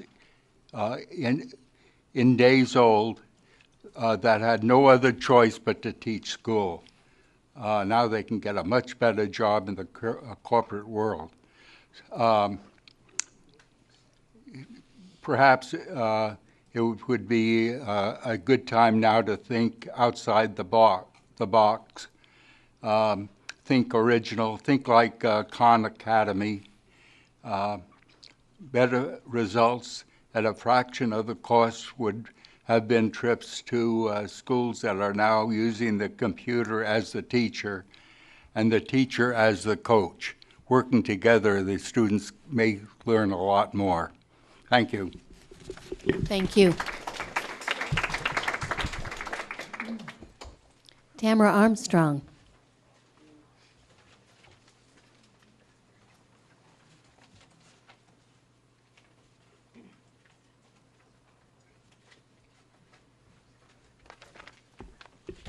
Hi, my name is Tamara Armstrong. I'm a parent of 2 Federal Way children. One is a junior this year and one is in middle school. And I'm here in regards to the grading system. It's very frustrating. I'm frustrated just having to sit here and feel like I'm begging to use a formula that is actually proven to work. The whole grading system changed, yes, 3 years. So this job description has changed 3 years for these kids. And it's causing a ton of undue stress, and it's doing the children of Federal Way a disservice. To grasp at these innovative grading systems just to make the district look good is unacceptable for parents and children. A grading system where consistent learners are penalized, where the calculation is not even proven to be effective and understandable, and where the district knew there were problems with it before it was implemented, is unacceptable. The power law, you say, is based on improvement of learning. But for a lot of these advanced classes, they don't function that way. They're not designed that way. And the class starts off tough to begin with, and it doesn't necessarily progress. It continues to be tough. So if you have a kid falter at the end of the semester, it's not because they haven't mastered the previous subject. The previous subject is completely different. It's just a different hard unit. Not all classes progress the way to fit into this formula. And I don't know if you've taken that into consideration. I have children that have worked extremely hard to get and maintain outstanding grades, and now these hopes are threatened because they're now competing with children that are coming from districts that are using a proven working grading system. In the day and age where you want more parent involvement into child's education, this fiasco, I think, is causing parents to back away. Some of them are throwing their arms in the air and just giving up. And I can guarantee you that these parents and myself are not going to give up on this matter. Thank you. Thank you.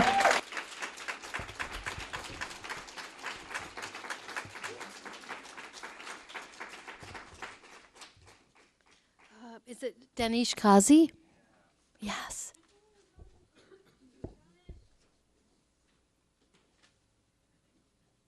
Hello, my name is Danish Kazi, and I'm speaking on behalf of the student population in regards to the grading system, which I feel is underrepresented in this conversation. To start off, I really want to say thank you for tuning the grading system. The majority of my talk today was going to be on the overinflation of the starting 1 and the harms of having a 4 in the beginning, but since you guys fixed that, it will really be beneficial. But I want to kind of go over the algorithm and how it fits into the actual classroom setting, because when the decisions are made from the top, it doesn't really reflect upon how it really fits into the curriculum.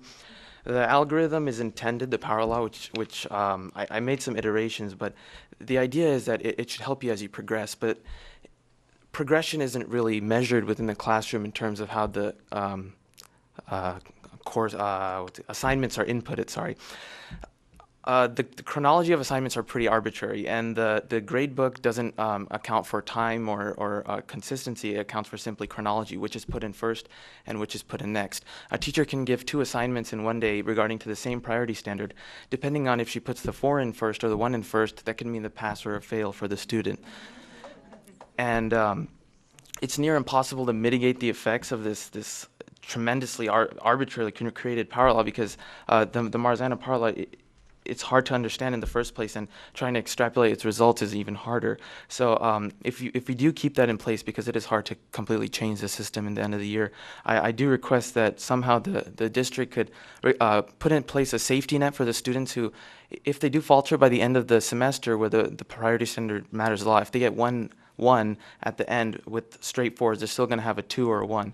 And in the current system that calculates the final grade, a single 2 means a C no matter if you get straight 4s and everything else. So if removing that issue where if you get a single 1 you get an F and a single 2 you get a C, and changing that to a regular system where all the priority standards are averaged, that would make more sense. You could still use the power law within the priority standards, but having that terrible fall through with having one single 2, that it really puts a lot of pressure on the students, and it kind of destroys the intrinsic value of learning, since they're so focused on trying to fix the system and find out how they can do how can they can get the right numbers. I think that students should focus on how they can learn, not how they can get an A, and if you don't have that in place, it'll really help. Thank you. Thank you so much.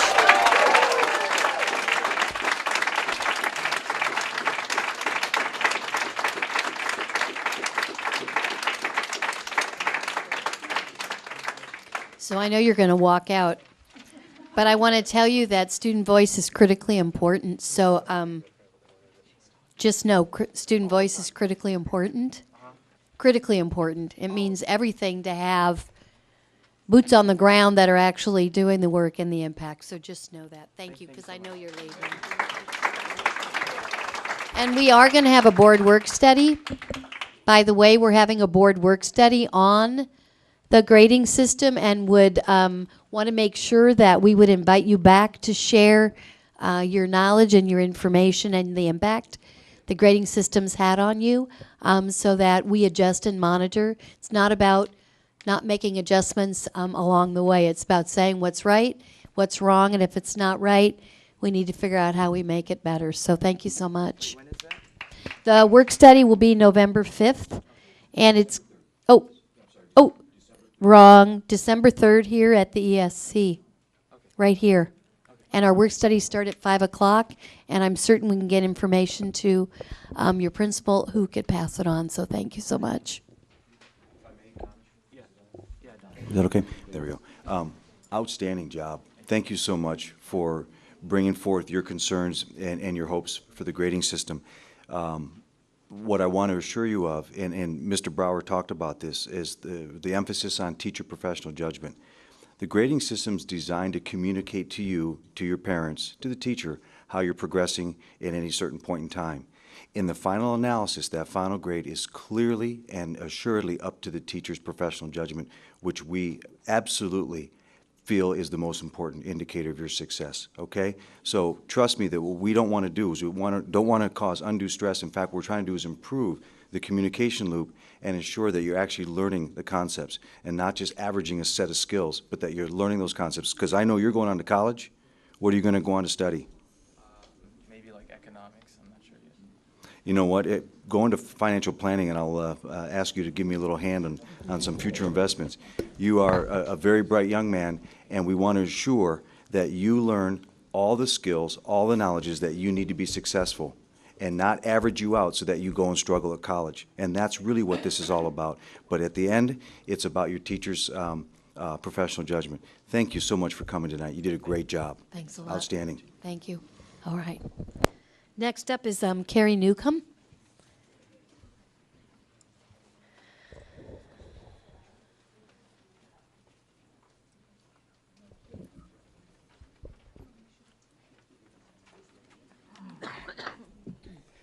Good evening. Boy, do I hate to follow that great kid. But here I am anyway. Let me preface this by telling you that I have a very long history and a love for the Federal Way School District. I was educated within it from kindergarten clear up to graduation, and I've had a solid connection to it since the birth of my oldest child 15 years ago. I'm a parent, a volunteer, a PTA board member, and a substitute teacher within the district. My 3 children attend 3 different schools in Federal Way. I believe, having said all of this, that I have a deep and balanced perspective with regards to education within our district. I also firmly believe that I'm a solid sample of opinions you might find among other involved and concerned parents. I cannot express enough my frustration and my disappointment in this new grading system, particularly the power law piece. It is simply not a fair or logical system. Teachers and students are already feeling pressure to explore ways to cheat the system, so to speak. Students are learning to intentionally underperform on a number of tests in the beginning, then put real effort into later ones so their grade looks good. Teachers feel a need to manipulate grade information in order to end up with grades that accurately reflect the performance of their students, because the reality is this new grading system does not. And I want to interject here the comment about teachers being able to override their grades. It took teachers over a year with the last grading system to figure out how to do that. My children have teachers that daily tell them how frustrated they are. They know the grade sitting on that computer is not reflective of the student that they are. They don't know what to do about that. So if they can override that, that's news to most of those teachers. They have no idea that's a possibility. Secondly, most grades will be overridden. The vast majority of these grades are inaccurate to begin with, so I'm not sure what the point of having the system is. Once again, the district has grossly missed the mark of its consumer, parents and students, and implemented a system that is simply not working. It's inaccurate, complicated, and extremely frustrating to use.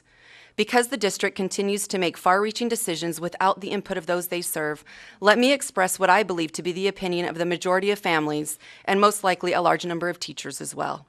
We do not want innovative or cutting edge when it comes to grading our children. We want good old-fashioned averages to reward and encourage those students that study hard, show up to class, turn in their homework, and display quality character. These are the things that matter to us and to society in general. It is my belief that there is such a push to save students that frankly don't care to do well, regardless of the system that's in place, that those students who are genuinely quality students are consistently left to suffer. Over the last 2 years, my daughters have gone from silent reading or running teacher errands most of the day because they often had to wait weeks for underperforming students to pass necessary assessments, to now working like crazy to do well on tests and assignments, only to have one mediocre test ruin their entire grade. There must be a better way. I suggest a traditional grading system that the majority of the Federal Way community is comfortable with, one that has proven to work most effectively up to this point. I'm very disheartened that the gentleman who gave that presentation on the standards-based education is not here. Every one of those PowerPoint slides can be achieved with a traditional grading system. I feel like we are confusing the goals of assessment and teaching style with a grading system. Can I just wrap up this last? That was your 3 minutes, and I was thinking, whose phone's going off? But that's the timer. So unless you have a sentence, I'll do my, yes. 3 grading systems over 4 years is unacceptable. It's time to do the right thing. We are your consumers. We expect more confident, thoughtful decisions when you're making changes with very real consequences. Thank you so much for your perspective.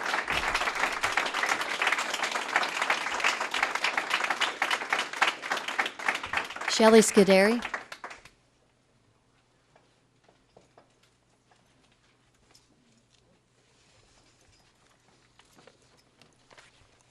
Good evening. For 3 years in a row, the school board has started without a working grading system. Each year, we have been promised that the new system addresses problems of the previous year, but have once again been severely disappointed. The current new system is not only very difficult to understand, it is far worse. You can say that you've listened to parents and changed some things like it's easier to read attendance, but it does not serve its basic purpose, an effective, easy-to-understand grading system. No one in the school district seemed to express any outward concern about using the power law until a parent came to a board meeting on October 15th and presented information about the fallacies of this system.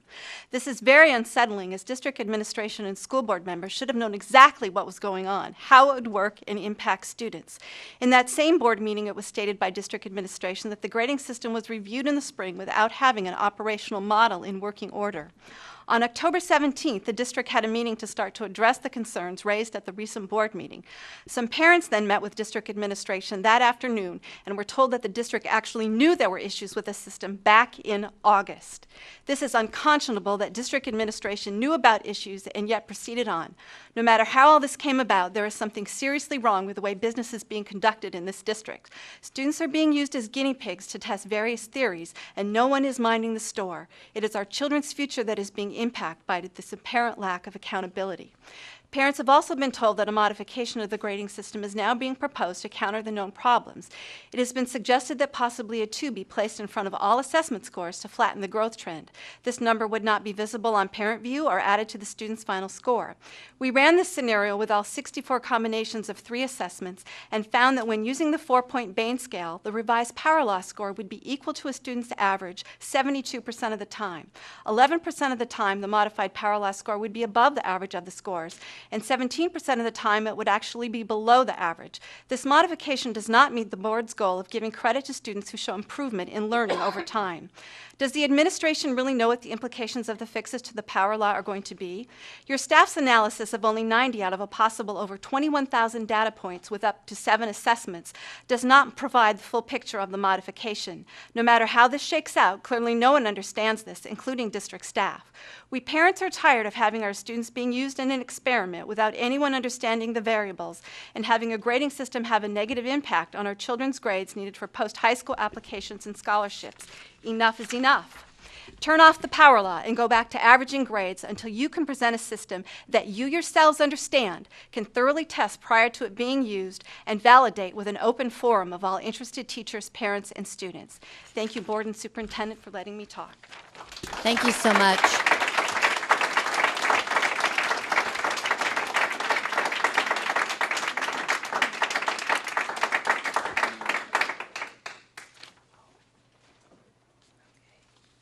Catherine Mayun Park.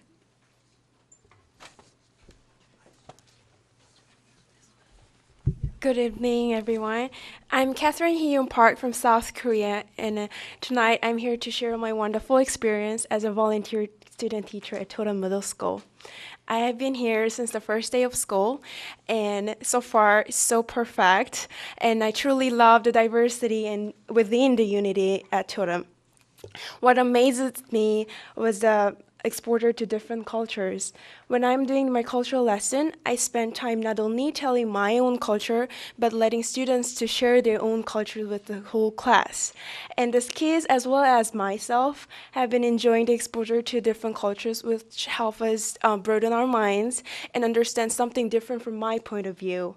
For example, I had a lesson explaining how the differences between how Americans perceive the world and how Asians do. And after the lesson, my kids were like, "Oh, Miss Park, now I understand why Korean kids and Asian kids are more likely to be more quiet." And yeah, that made me really feel good. And I'm positive that those kids who are aware of this kind of differences and possibilities will grow up to be a really harmonious member of the global community. And the differences and the diversity is also reflected in their language use too. Totem has, I heard that they have more than 100 languages spoken in that school. And I do see the dynamic language uses during class. So one day we counted from 1 up to 10 in 11 different languages, which is really awesome in my opinion. Yeah. And I'm really happy to see the kids who is so proud of their own culture and language and willing to preserve it while being a citizen in this country. Yeah, and still, I thought American students would be more disrespectful, to be honest, than Asian students. So I worried a lot, but no, kids are kids and they are more naive than I expected. And they are really, really sweet to offer like birthday cupcakes because it's just really American. And yeah, it has been such a pleasure to be here and be part of the multicultural environment. And I sincerely thank Federal Way School District for giving this opportunity. And I also thank you, parents, for having such a wonderful kids. Thank you. Thank you so much. Charles Hoff.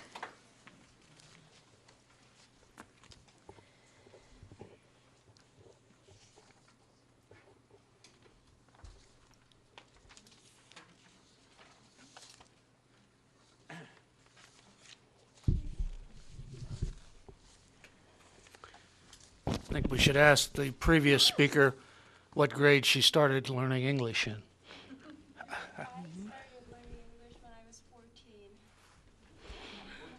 That's impressive. Well, I've got some good news and some bad news. I suppose the bad news is I'm back again.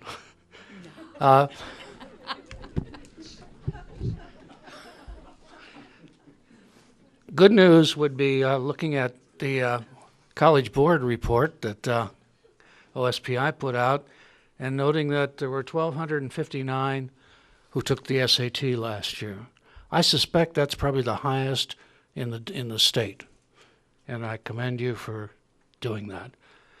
However, with that comes a caveat.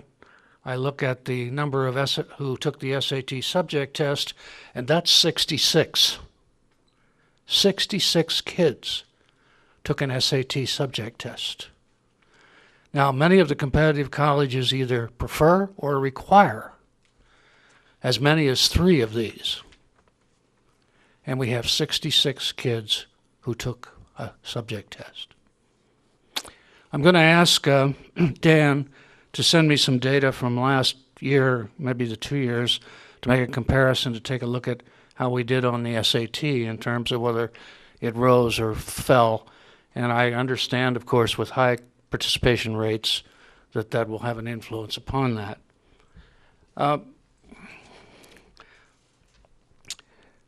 2 weeks ago on Saturday, as Superintendent New reported, there was a parent meeting at Decatur. It was very well organized, unfortunately not well attended. And that, I think, is a key to our problem. It's parent participation and parent knowledge. I had the opportunity to talk to several parents there, and I was very disturbed at some of the information they did not have, what their choices might be, what the outcomes might be of those choices. They simply didn't know. And then I had a chance at the soup festival or whatever it was the other night to talk to some juniors from one of our high schools about their college plans. Oops, they didn't have any. They wanted to go to college. They were unaware of the college fair coming up next week. They didn't know which colleges would have any strengths in what they wanted to study. This is not the kind of thing we need to be doing. And since I've been back, I also went to a meeting down here at the Multi-Service Center where they talked about the labor forecast for South King County and Pierce County.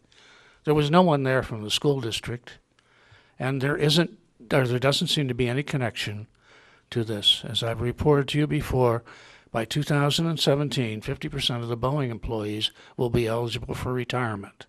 As far as I can tell, there is no action here to address those wonderful opportunities will come with that, and their suppliers who will have very similar issues. Thank you. Thank you.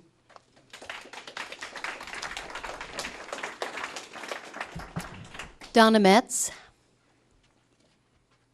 Did I do it right? Okay, didn't know if it was an E or not. Thank you.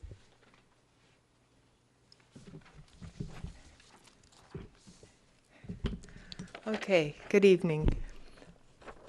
I believe that the goal, our goal, in connection with the teachers and everyone in the federal way, is to get our high school seniors ready to enter the workforce with the skills they need to land the jobs that are available. The key word there being available. Even with $1 trillion in student loans and record high unemployment in the U.S., there are 3 million well-paying jobs in the trades that are not getting filled. Or for a 4-year college degree is not the only path to success. There are other options available for our students. Mike Rowe, star of the Discovery Channel's hit TV series Dirty Jobs, has quickly become the most visible and vocal advocate for millions of available jobs that require hands-on skill. He has testified before both houses of Congress regarding the country's widening skills gap, the emerging student loan crisis, and the ever-changing perceptions of a good job. His foundation, Mike Rowe Works, is confronting the stigmas and stereotypes surrounding alternative education in the vocation and trade schools. I'd like to end by providing, which they should have given to you, a copy of the SWEAT pledge, which stands for Skills and Work Ethics Aren't Taboo pledge, which is one of the items required for scholarship from Mike Rose Foundation. This pledge is something beneficial for our students to consider and follow, no matter what path they pursue. Thank you. And I do have extra copies of it if anyone's interested. Thank you so much, and we do have them in our packet, so thanks so much for providing those. You're welcome.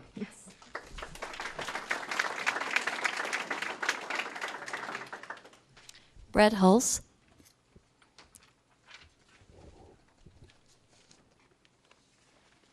Hi, good evening. My name is Brett Hulsey, and I am the board chair for Communities and Schools of Federal Way, and I'm here just to give a program update. So thank you for your continued support. Our mission at Communities and Schools is to surround students with a community of support, empowering them to stay in school and achieve in life. Our program this year, we currently have 8 staff members, and we also have 16 board members that are made up of business leaders in the community that oversee the program. Our staff includes our executive director and 2 administrative support. It also includes 5 school outreach coordinators who really do the meat of the work for the schools. We have those folks located at Mirror Lake, Sacagawea, and also at Federal Way High School. To date, coordinators this year have provided food, clothing, hygiene supplies, hotel vouchers, phone cards, and bus passes for essential services for students. We also provide after-school programs, academic support, including homework clubs and sports clubs and the like as well. And the big thing, too, for us is we have 135 volunteer mentors who give an hour a week to one student. I'm one of those people. On Fridays, I'm at Sacagawea meeting with a young man. Best part of my week. An absolute pleasure to be part of that program. To help, it's members of the business community and citizens at large who participate. So thank you. Thank you very much for your support and your involvement with Communities and Schools as we work towards providing a high return for your dollar commitment to us. And we look forward to furthering a relationship with you as a community partner. Thank you. All right. Thank you for your service. Lynn England.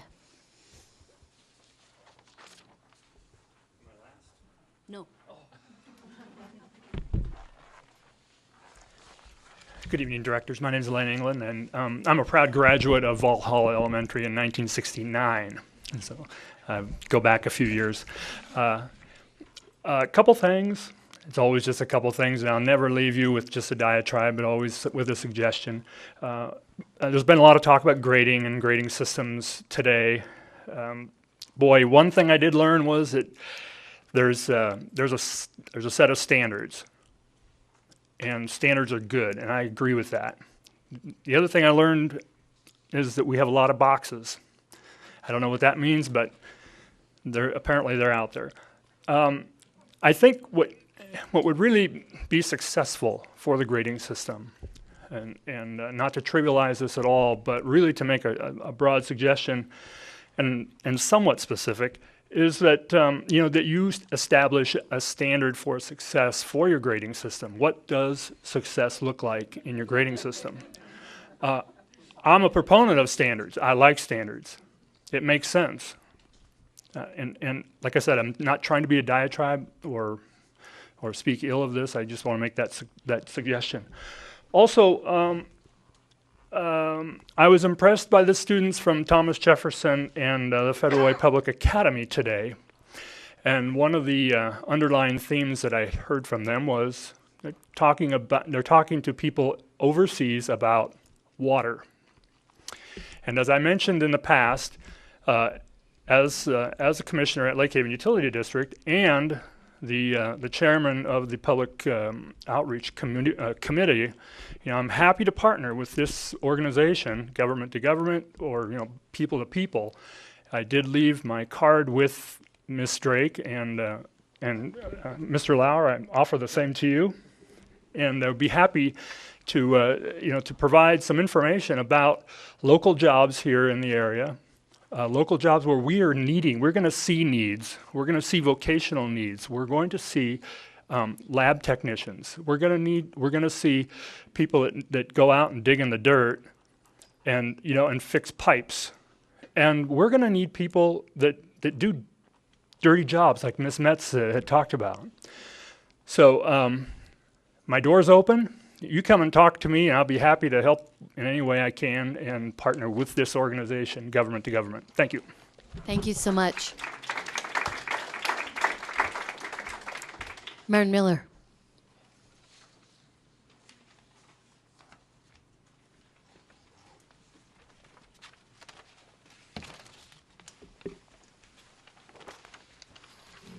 Thank you, members of the board, Superintendent New. For those that don't know me, my name is Marin Miller. I'm the principal of Sahalee Middle School. I'm here to talk to you a little bit tonight about some of the great things that are happening at Sahalee Middle School. And one thing that we're focusing on this year is one-to-one technology and using that one-to-one technology to actually solve real-world problems.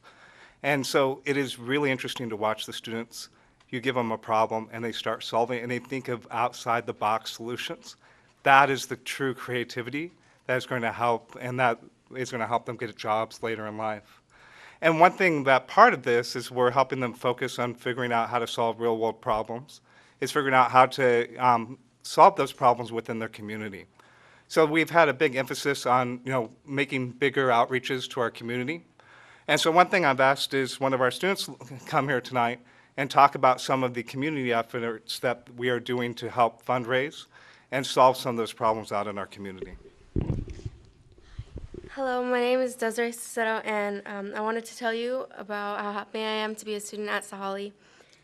Last year, I was a part of the We Day project, and I did one fundraiser, and it raised over $270, and then we donated it to the Treehouse organization, and then this year, again, we did another fundraising activity, and now we have our grand total of $850, which we will soon be giving another check to the Treehouse organization again. And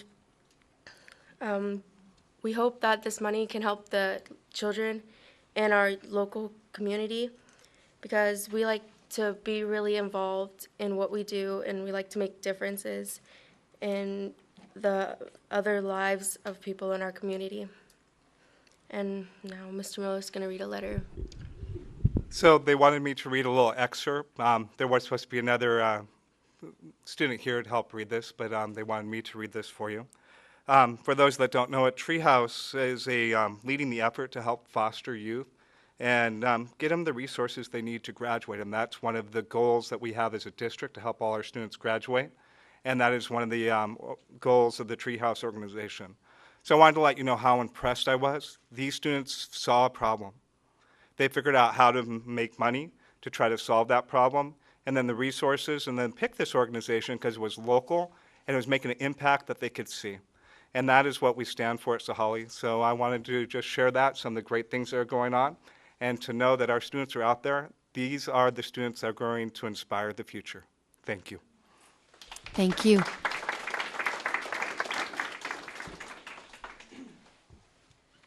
Superintendent comments.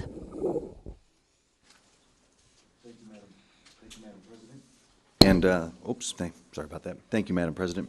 And I want to thank the members of the community who've participated tonight, whether in attendance or spoke to the board. And I certainly love to hear from the students that we've been able to hear from tonight. Really appreciate that. A couple of comments. I know Sally McLean's going to get Mr. Almain the information that Mr. Levy did receive regarding the itineraries and the expenditures of those trips that he had requested and stated that he had not received. He has received those.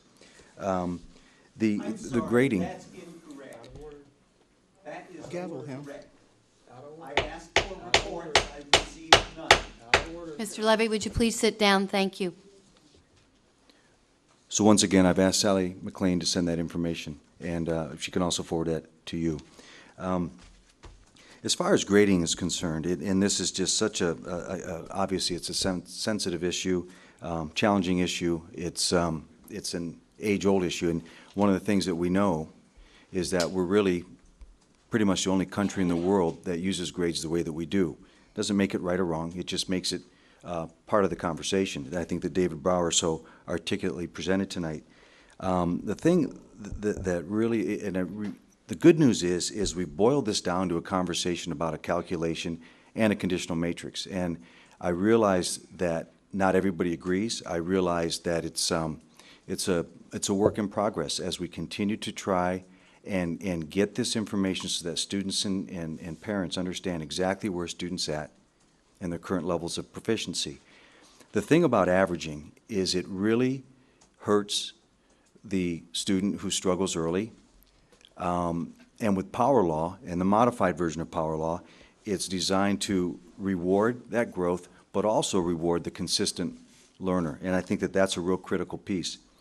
As I talk to parents, teachers, and students, I hear students who are struggling, parents who are struggling, teachers who are struggling with it. But I also hear the same from those who really like it. They like the clarity. They understand exactly what they've got to do to get the grade that they're trying to achieve. And I hear teachers using it in wonderful ways to communicate with students on their level of learning and their progression of learning. So what we're going to do with the 9-week grades is we're in the process of doing data analysis that we're going to report to the board at the December 3rd work study. We're going to be surveying teachers and staff and students about their feelings on grading and using that information as we move forward. Because I do think we are in a position where, as a standards-based district, that we've done a really good job of getting close to a grading system that we will all use successfully. And it's a work in progress in terms of new learning. And You need to let them know they're out of order. You need to let the community know that they're out of order. I care. So we gave you 3 minutes each, and if you would please do the same and be respectful of the superintendent's comments. Thank you. so with that, I'd like to move on to some very good news. The roadmap project is announcing an awards program, and 2 of our district programs are up for recognition, and that is our academic acceleration and the family engagement program.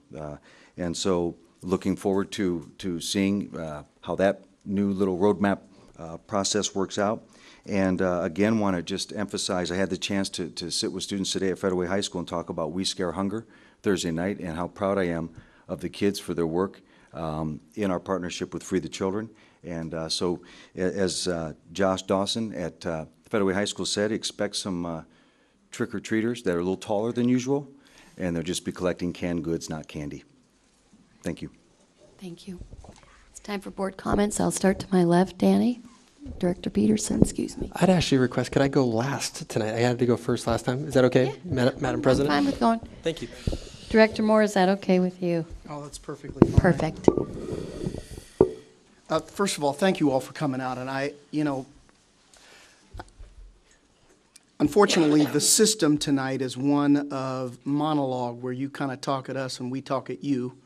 And it's not as productive as what we really need to do, and that is roll our sleeves back and go back and forth. And that's why at the last board meeting, we called for a board work study, and I hope that all of you parents will attend. The children belong to you, and so we see the passion. We are listening. And I've heard people say over and over again that, that they're taxpayers, and just so you know, I'm a taxpayer too.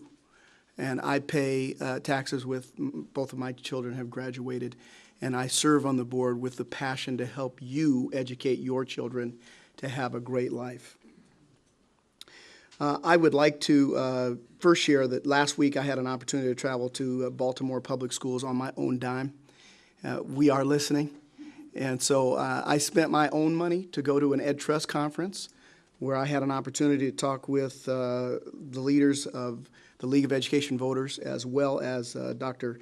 Tisha Edwards, who is the superintendent of Baltimore Schools, who, as a community, have decided that they were going to practice restorative discipline policies so that kids who are not in school are still educated. They are committed to those kids, and at some point in the near future, I hope that we can have a community conversation about that. I will say I am somewhat disappointed at a couple of comments that were made tonight, and I'm not even going to remotely try to address all of them, but I just feel it's important to address a few of them. Ms. King, thank you for your input tonight. Every dollar in the district is precious, and and we don't take it lightly when we spend it to educate ourselves to make the world better for kids in the district.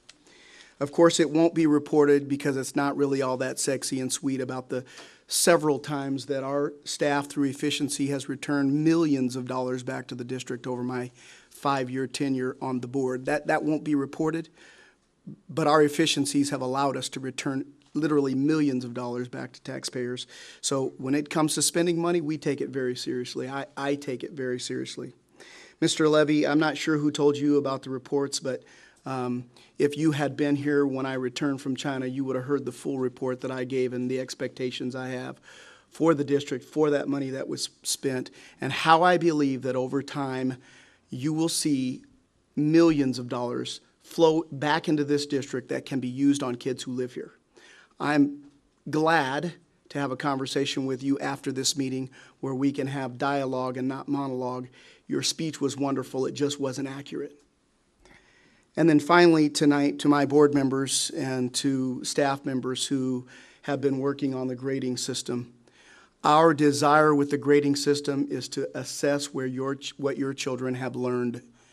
It will never be perfect. It will be a work in progress. And I hope that you will demonstrate just a little bit of patience in the process of getting it right. The old system was not perfect. I understand. The old system was not perfect, and I'm perfectly glad to have dialogue with you about that. Come to the board work study. We can go back and forth, and we will listen, and we will do our best to get it right so that your kids can have the great life that you want them to have. Madam President, thank you. Thank you, Director Barney. I'm not too sure I like this moving of the mic back and forth here. It makes it difficult sometimes to make comments. Again, I do appreciate all the folks that are here tonight. I have had the opportunity of speaking with several individuals with regards to grading. And one discussion I had probably about 3 years ago when we first started making some changes was on this averaging. And I've always, and I've had discussion with Superintendent New several times about the averaging. What I looked at, 1-1 does not equal a failing grade, which is what I have been constantly hearing, that if they have one bad grade, that is not, if you have all 4s and 1-1, you still have an A.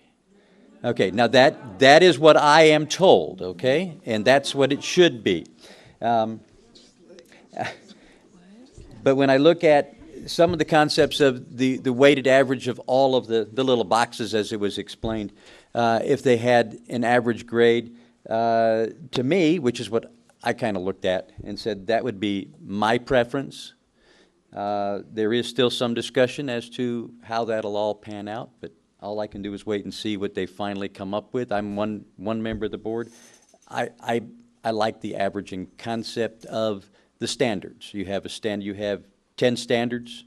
You do it the easy way. If you have 10 standards, and a couple of years ago was if you pass a 7, you got the A. Well, that was only 70% to me. I didn't like that concept either. If you get 9 of them, now you're looking at the A, and that's where I look at it. So there's still some discussion out there. Now, and if I want you all to be at that meeting because I want to hear you, and I want you to be able to be heard to the administration as to where you are. And if you're saying the kid's getting an F, then I want to hear that too, and I want to make sure that doesn't happen because that's not the way it should be. Looking at some of the power matrix, I'm still confused about that one myself. But when I look at it, I get a job performance, and I have a certain goals that I have to set at the beginning of the year. And so when I look at it, at my job, I have to ensure that I work where placing people in employment is what I do. And so my goal is to have a minimum of 1 placement per month. So at the beginning of the year, if I don't get any placements, I get a 0. So by June, I had 4 placements. That only gave me, out of the 12, they gave me a 33%. By August, I was up to 10, so now I have 83%. So I'm looking at this climb upwards. But where the idea of the professional comes in. One of my other goals is to make sure that all of those people that I work with all have current resumes. Problem is, staff changes, because as people get jobs, they leave. So in June, 75% of my associates had resumes. All right, I'm great, I'm doing good. In August, 50%. So does that mean I failed? No. That's where the professional comes in, my supervisor, and he goes, well, we had a change of 10 people. So now we have this to deal with, and hopefully that any compensation that I might be considered would be able to have that professional step in and say, okay, you went down, but that was a good thing because that means we got people jobs. So as we look at grades, and I look at that same thing going, if a student did dip one time, that the professional can come in and say, yes, there is, okay, we had one downfall, but everything else is good. So I want to continue to move forward. Working with students, the idea that the food drive, I will be there Thursday as soon as I get off of work. I think that's probably one of the greatest things that the kids have done that came out of We Day, sponsored here in Federal Way. Being able to be part of the initial kickoff is just an amazing thing, and some of the things that the students are getting involved with, working with water for the underdeveloped countries. One of the things I'd probably like to see through the water Len, is I've had several members tell me they don't like Federal Way water, like it because it used to be good, and now it's all chlorinated. And one thing I'd probably have a discussion with you about sending people out to be local water testers. So if people are complaining about their water, maybe there is somebody in the community who could go out and test the water for them, because that's you know, something I hear a lot of complaints about. And I want to congratulate the students for coming and sharing all of their things this evening, especially from Sahali. Just hearing some of the younger students that are actually getting out there and getting involved and doing things and raising money for programs that will help future generations. So I appreciate that. That's all I have. Thank you. Director Griffin. No comment. Director Peterson.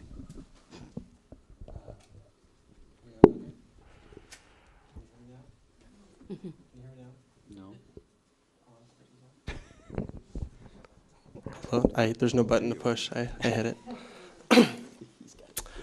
First of all, I just want to say thank you to everyone that came out and shared their questions and concerns, and also to those that are going to take the time to view this online. I know there's several people today in my wife's cycling class at the gym that couldn't make it tonight, and they want to know. There are a lot of issues that they want to find out about, and so there's people that are going to view this online. I know I get emails throughout the week of people that are viewing and paying attention to this, so I know this is just a sample of a lot of people in our community that are having conversations about what's going on. And I would definitely say these past few weeks have been full of information and misinformation. Lots of things churning around in our community. I'm surprised it's kind of a bad version of the game telephone, where something starts and somehow it gets so misconstrued. And that concerns me, just because I feel like a lot of times we're doing patchwork, and I think sometimes media can try to look for a spin on a story to create a headline, when in fact it doesn't really serve our community well. And really at the very end of the day, it affects our kids, it affects our teachers, it really reflects negatively on this community, and it really doesn't build anything better. The whole argument for some people out there saying, you know, I'm not going to vote for any more levies because of something I don't like, I don't get that argument in my head. What we're trying to do and accomplish in this community, everybody on this board, is about seeing what's best for our students. And I think just sometimes with the misinformation and people kind of go off on these tangents where they miss out on what is the main objectives tonight. And I think I appreciated a lot of the presentations tonight, because I thought it tried to bring that back into that context of understanding and that dialogue that we do want to have. And if there's one thing that I've learned through this time, it's clear that communication hasn't been clear. It hasn't been clear from the fact that I think the district has failed at times at communicating well, maybe from the top down, maybe in between departments, whatever. I think it's been a failure of communication at times for the board. There's been opportunities when we maybe could have done a better job of getting the word out for different things. I think there's just the challenge of communication, period. I think some people in our community just aren't listening. And so a lot of times they come after the conversation has happened and they're up in arms going, what's going on? I don't get this. I don't like it. And they don't realize that we had 3 board meetings about this. President Moore, or Director Moore talked about that earlier tonight when he was President Moore, about when he came back from China, and he gave a full presentation about that, and there wasn't any kind of comment about that. So to me, that tells me that people aren't necessarily paying attention, but what we do have now is people are paying attention. And that for me is positive, and that gives us a chance to really move forward with real dialogue. And so tonight, all you parents that are here, those of you who are going to view this on the internet, please don't leave the conversation. Don't like the grading system because somebody told you up here that you should like it. You should be happy. You are a consumer. You should be, at the end of the day, we should get to a place where you're like, I get it, I understand it, I might not fully get it now, but you should, I'm not, continue to contend for your child.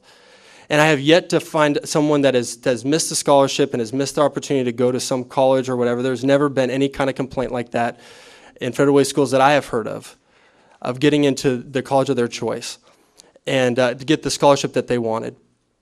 Now, ultimately, what this is about is it's not about the old system. This is about learning. And that's what I hope it moves forward. Right now, I'm taking a college class. I'm getting an A in the college class. I took a test yesterday on it.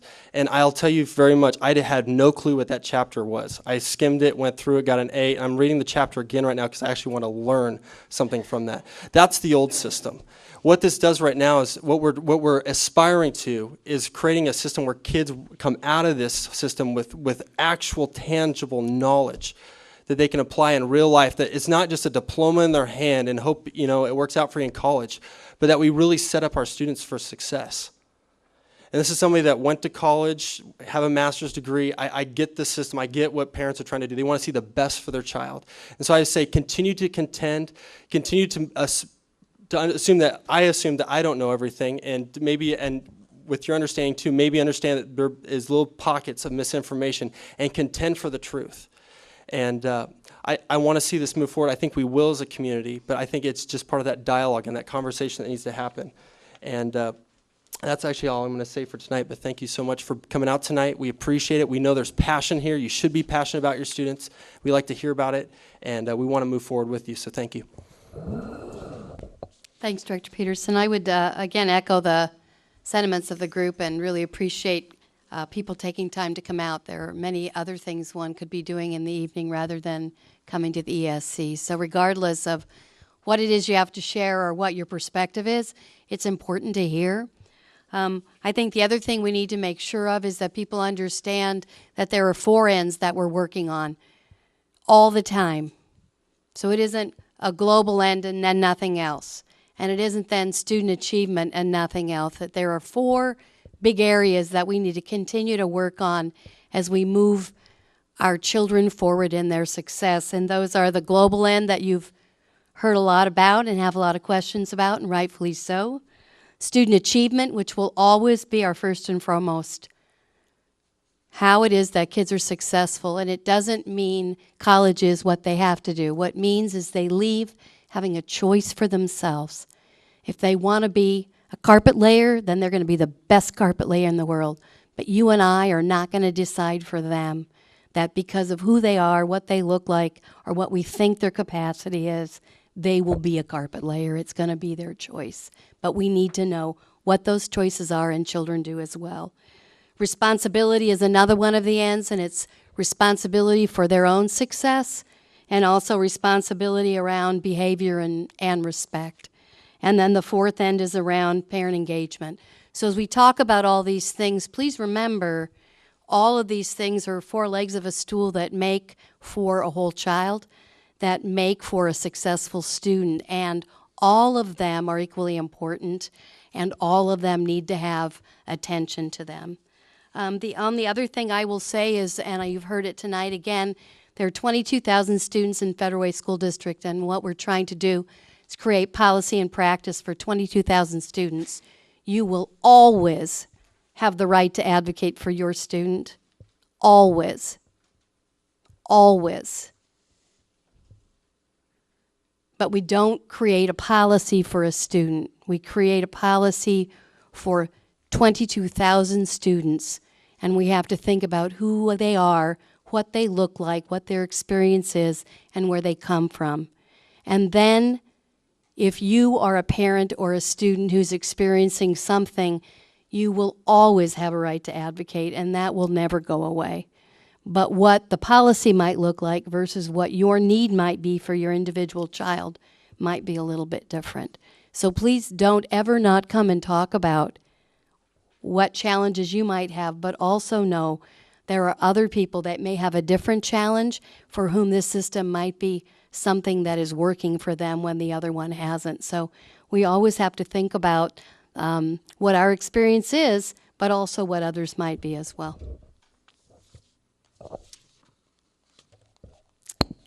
Superintendent New. Thank you, Madam President.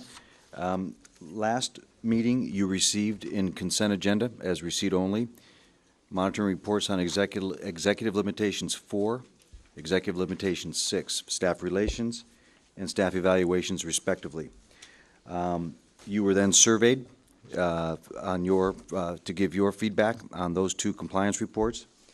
Your survey results on EL4 was inconclusive and requires more information to be given to you. I ask that you table a action vote tonight as we compile additional information, and we use a work study format as we've done with executive limitations 4 in the last 2 years in the near future. Any discussion or questions?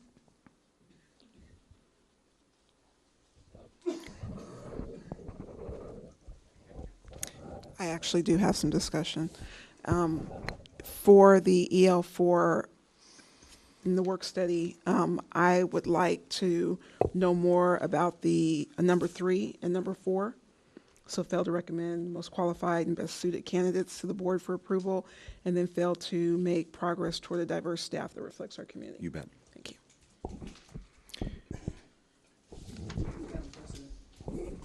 Yes.